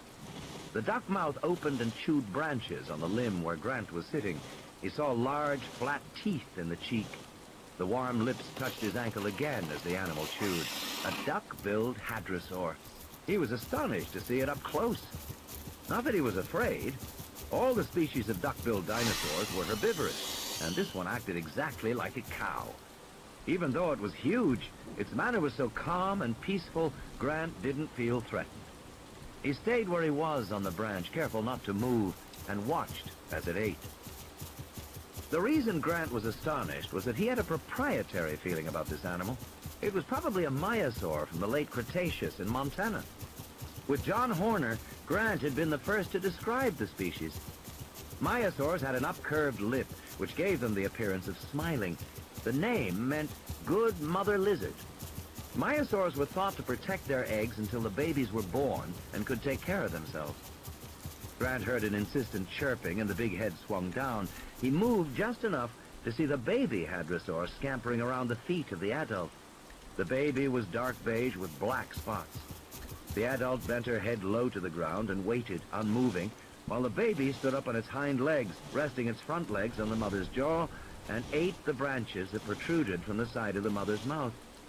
The mother waited patiently until the baby had finished eating and dropped back down to all fours again. Then the big head came back up toward Grant.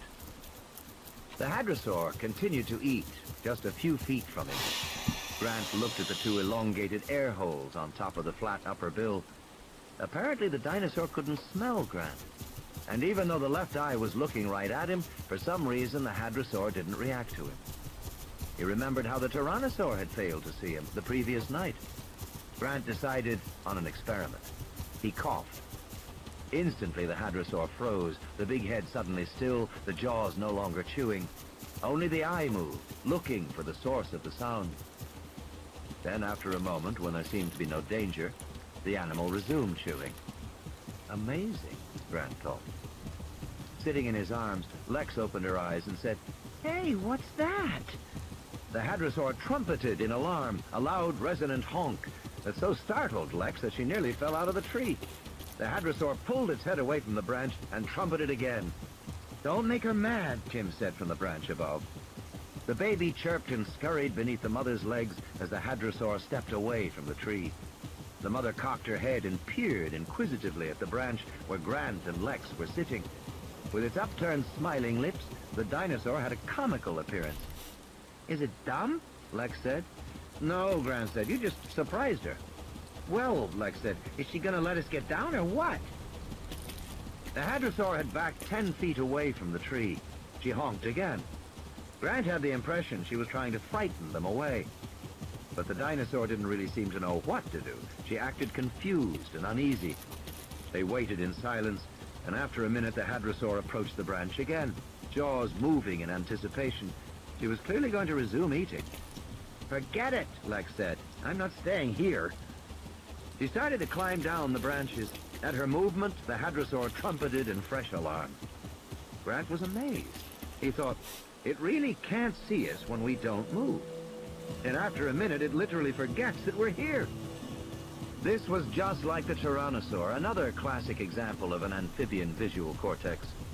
Studies of frogs had shown that amphibians only saw moving things like insects. If something didn't move, they literally didn't see it. The same thing seemed to be true of dinosaurs. In any case, the myosaur now seemed to find these strange creatures climbing down the tree too upsetting.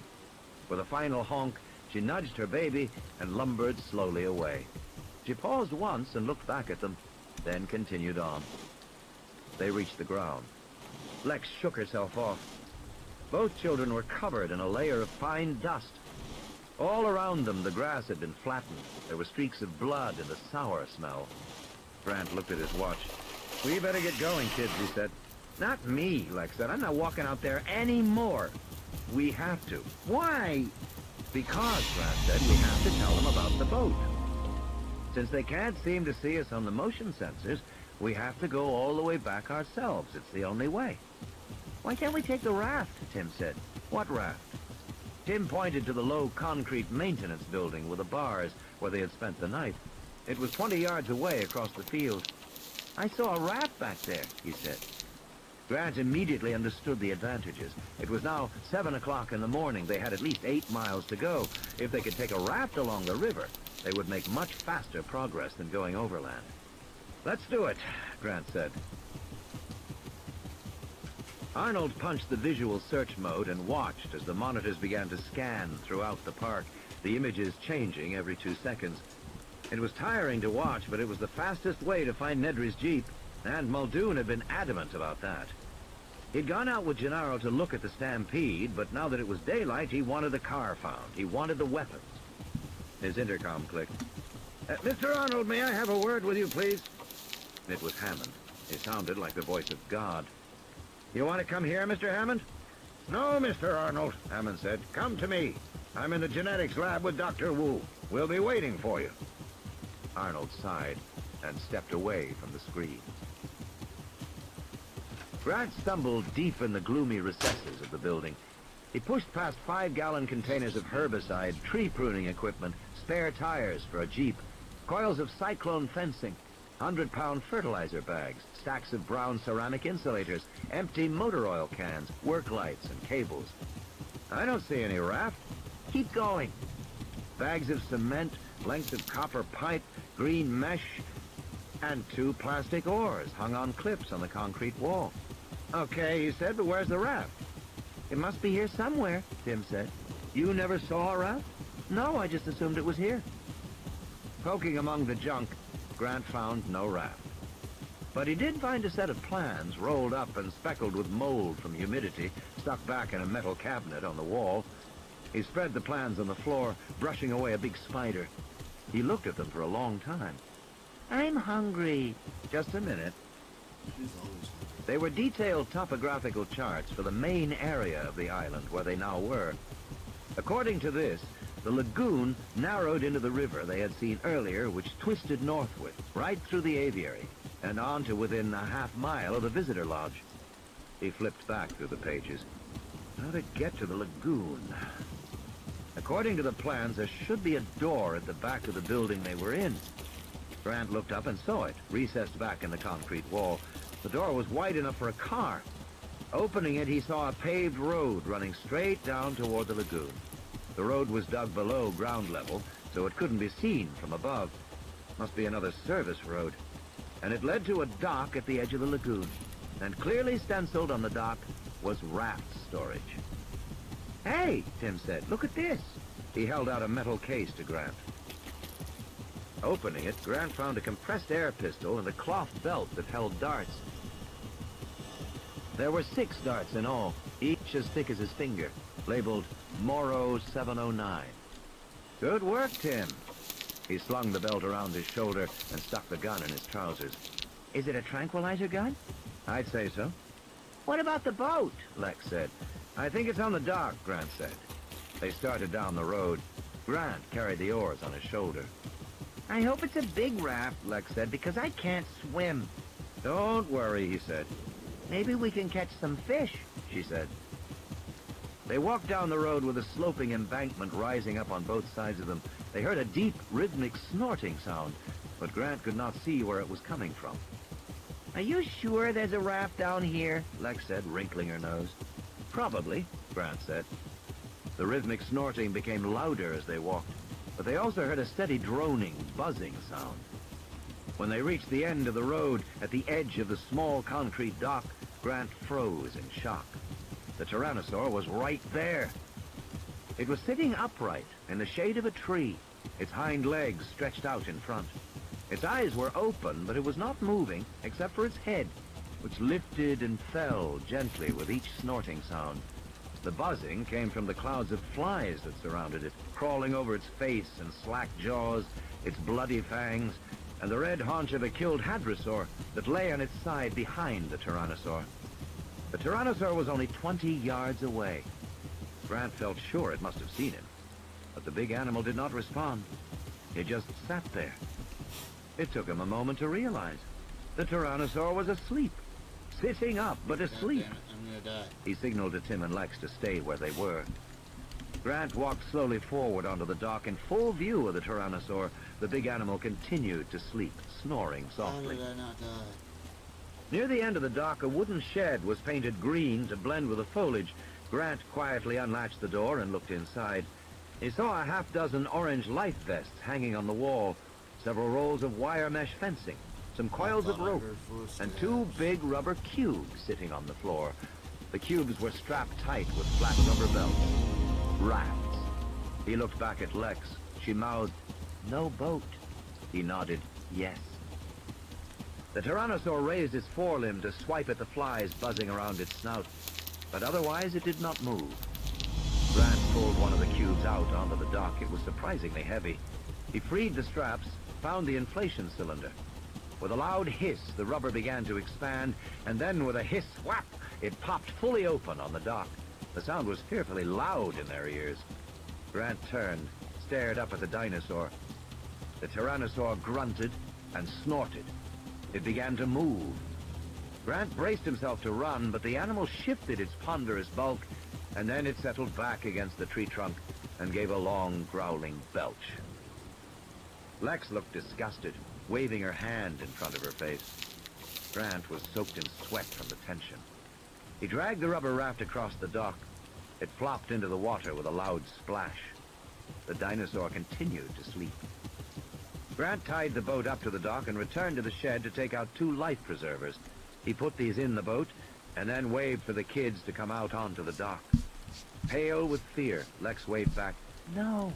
He gestured, "Yes." The Tyrannosaur continued to sleep. Grant stabbed in the air with an emphatic finger. Lex came silently, and he gestured for her to get into the raft. Then Tim got in, and they both put on their life vests. Grant got in and pushed off. The raft drifted silently out into the lagoon. Grant picked up his paddles and fitted them into the oarlocks. They moved farther from the dock. Lex sat back and sighed loudly with relief.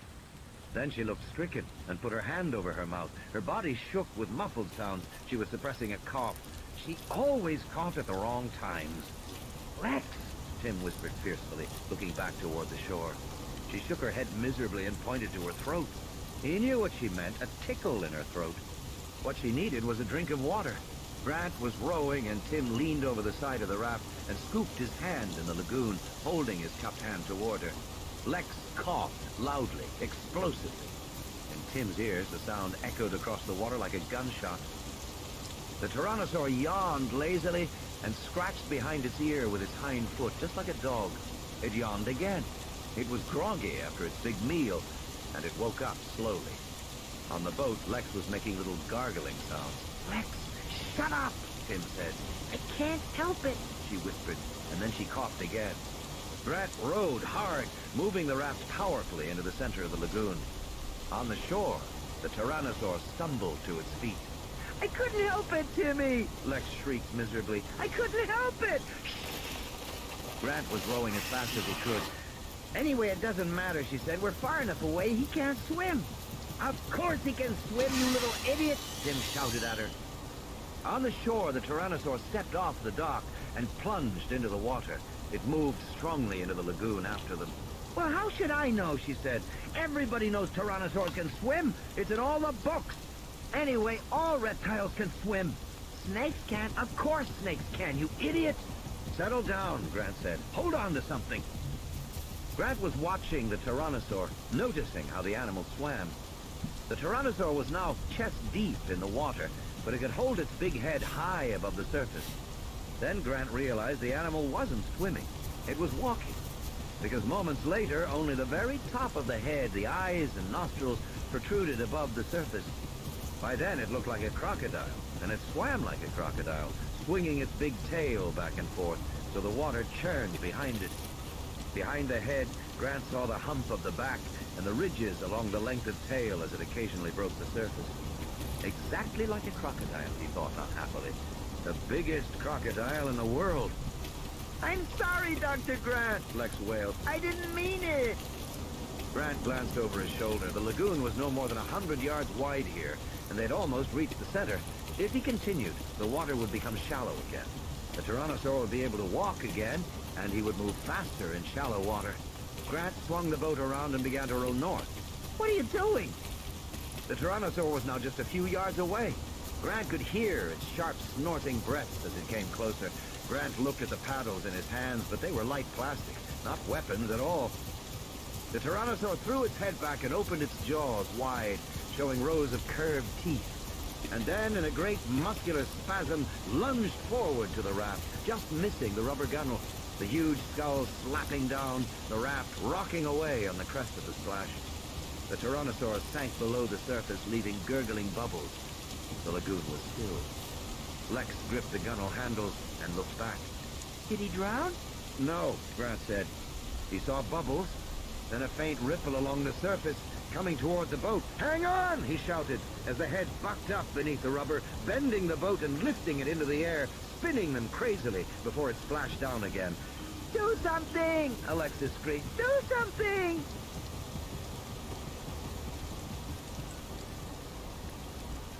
Grant pulled the air pistol out of his belt. It looked pitifully small in his hands, but there was the chance that if he shot the animal in a sensitive spot, in the eye or the nose, the Tyrannosaur surfaced beside the boat, opened its jaws, and roared. Grant aimed and fired. The dart flashed in the light and smacked into the cheek. The Tyrannosaur shook its head and roared again, and suddenly they heard an answering roar, floating across the water toward them. Looking back, Grant saw the juvenile T-Rex on the shore, crouched over the killed sauropod, claiming the kill as its own. The juvenile slashed at the carcass, then raised its head high and bellowed. The big Tyrannosaur saw it too, and the response was immediate. It turned back to protect its kill, swimming strongly toward the shore. "He's going away!" Lex squealed, clapping her hands. "He's going away! Na na na na na, stupid dinosaur!" From the shore, the juvenile roared defiantly. Enraged, the big Tyrannosaur burst from the lagoon at full speed, water streaming from its enormous body as it raced up the hill past the dock. The juvenile ducked its head and fled, its jaws still filled with ragged flesh. The big Tyrannosaur chased it, racing past the dead sauropod, disappearing over the hill. They heard its final threatening bellow, and then the raft moved to the north, around a bend in the lagoon, to the river. Exhausted from rowing, Grant collapsed back, his chest heaving. He couldn't catch his breath. He lay gasping in the raft. "Are you okay, Dr. Grant?" Lex asked. "From now on, will you just do what I tell you?" "Okay," she sighed, as if he had just made the most unreasonable demand in the world. He trailed her arm in the water for a while. "You stopped rowing," she said. "I'm tired," Grant said. "Then how come we're still moving?" Grant sat up. She was right. The raft drifted steadily north. There must be a current. The current was carrying them north toward the hotel. He looked at his watch and was astonished to see it was 15 minutes past 7. Only 15 minutes had passed since he had last looked at his watch. It seemed like 2 hours. Grant lay back against the rubber gunnels, closed his eyes, and slept. 5th iteration. Flaws in the system will now become severe. Ian Malcolm. Search. Gennaro sat in the jeep and listened to the buzzing of the flies and stared at the distant palm trees wavering in the heat. He was astonished by what looked like a battleground. The grass was trampled flat for 100 yards in every direction. One big palm tree was uprooted from the ground. There were great washes of blood in the grass and on the rocky outcropping to their right. Sitting beside him, Muldoon said, "No doubt about it. Rexy's been among the hadrosaurs." He took another drink of whiskey and capped the bottle. Damn lot of flies, he said. They waited and watched. Gennaro drummed his fingers on the dashboard. What are we waiting for? Muldoon didn't answer immediately. The Rex is out there somewhere, he said, squinting at the landscape in the morning sun. And we don't have any weapons worth a damn. We're in a jeep. Oh, we can outrun the jeep, Mr. Gennaro, Muldoon said, shaking his head. Once we leave this road and go onto open terrain, the best we can do in a four-wheel drive is 30, 40 miles an hour. You'll run us right down, no problem for him. Muldoon sighed. I don't see much moving out there now. You ready to live dangerously? Sure, Gennaro said. Muldoon started the engine, and at the sudden sound, two small opnelians leapt up from the matted grass directly ahead. Muldoon put the car in gear. All right. He drove in a wide circle around the trampled site, and then moved inward, driving in decreasing concentric circles until he finally came to the place in the field where the little opnelians had been. Then he got out and walked forward in the grass away from the jeep. He stopped as a dense cloud of flies lifted into the air. What is it? Gennaro called. Bring the radio, Muldoon said.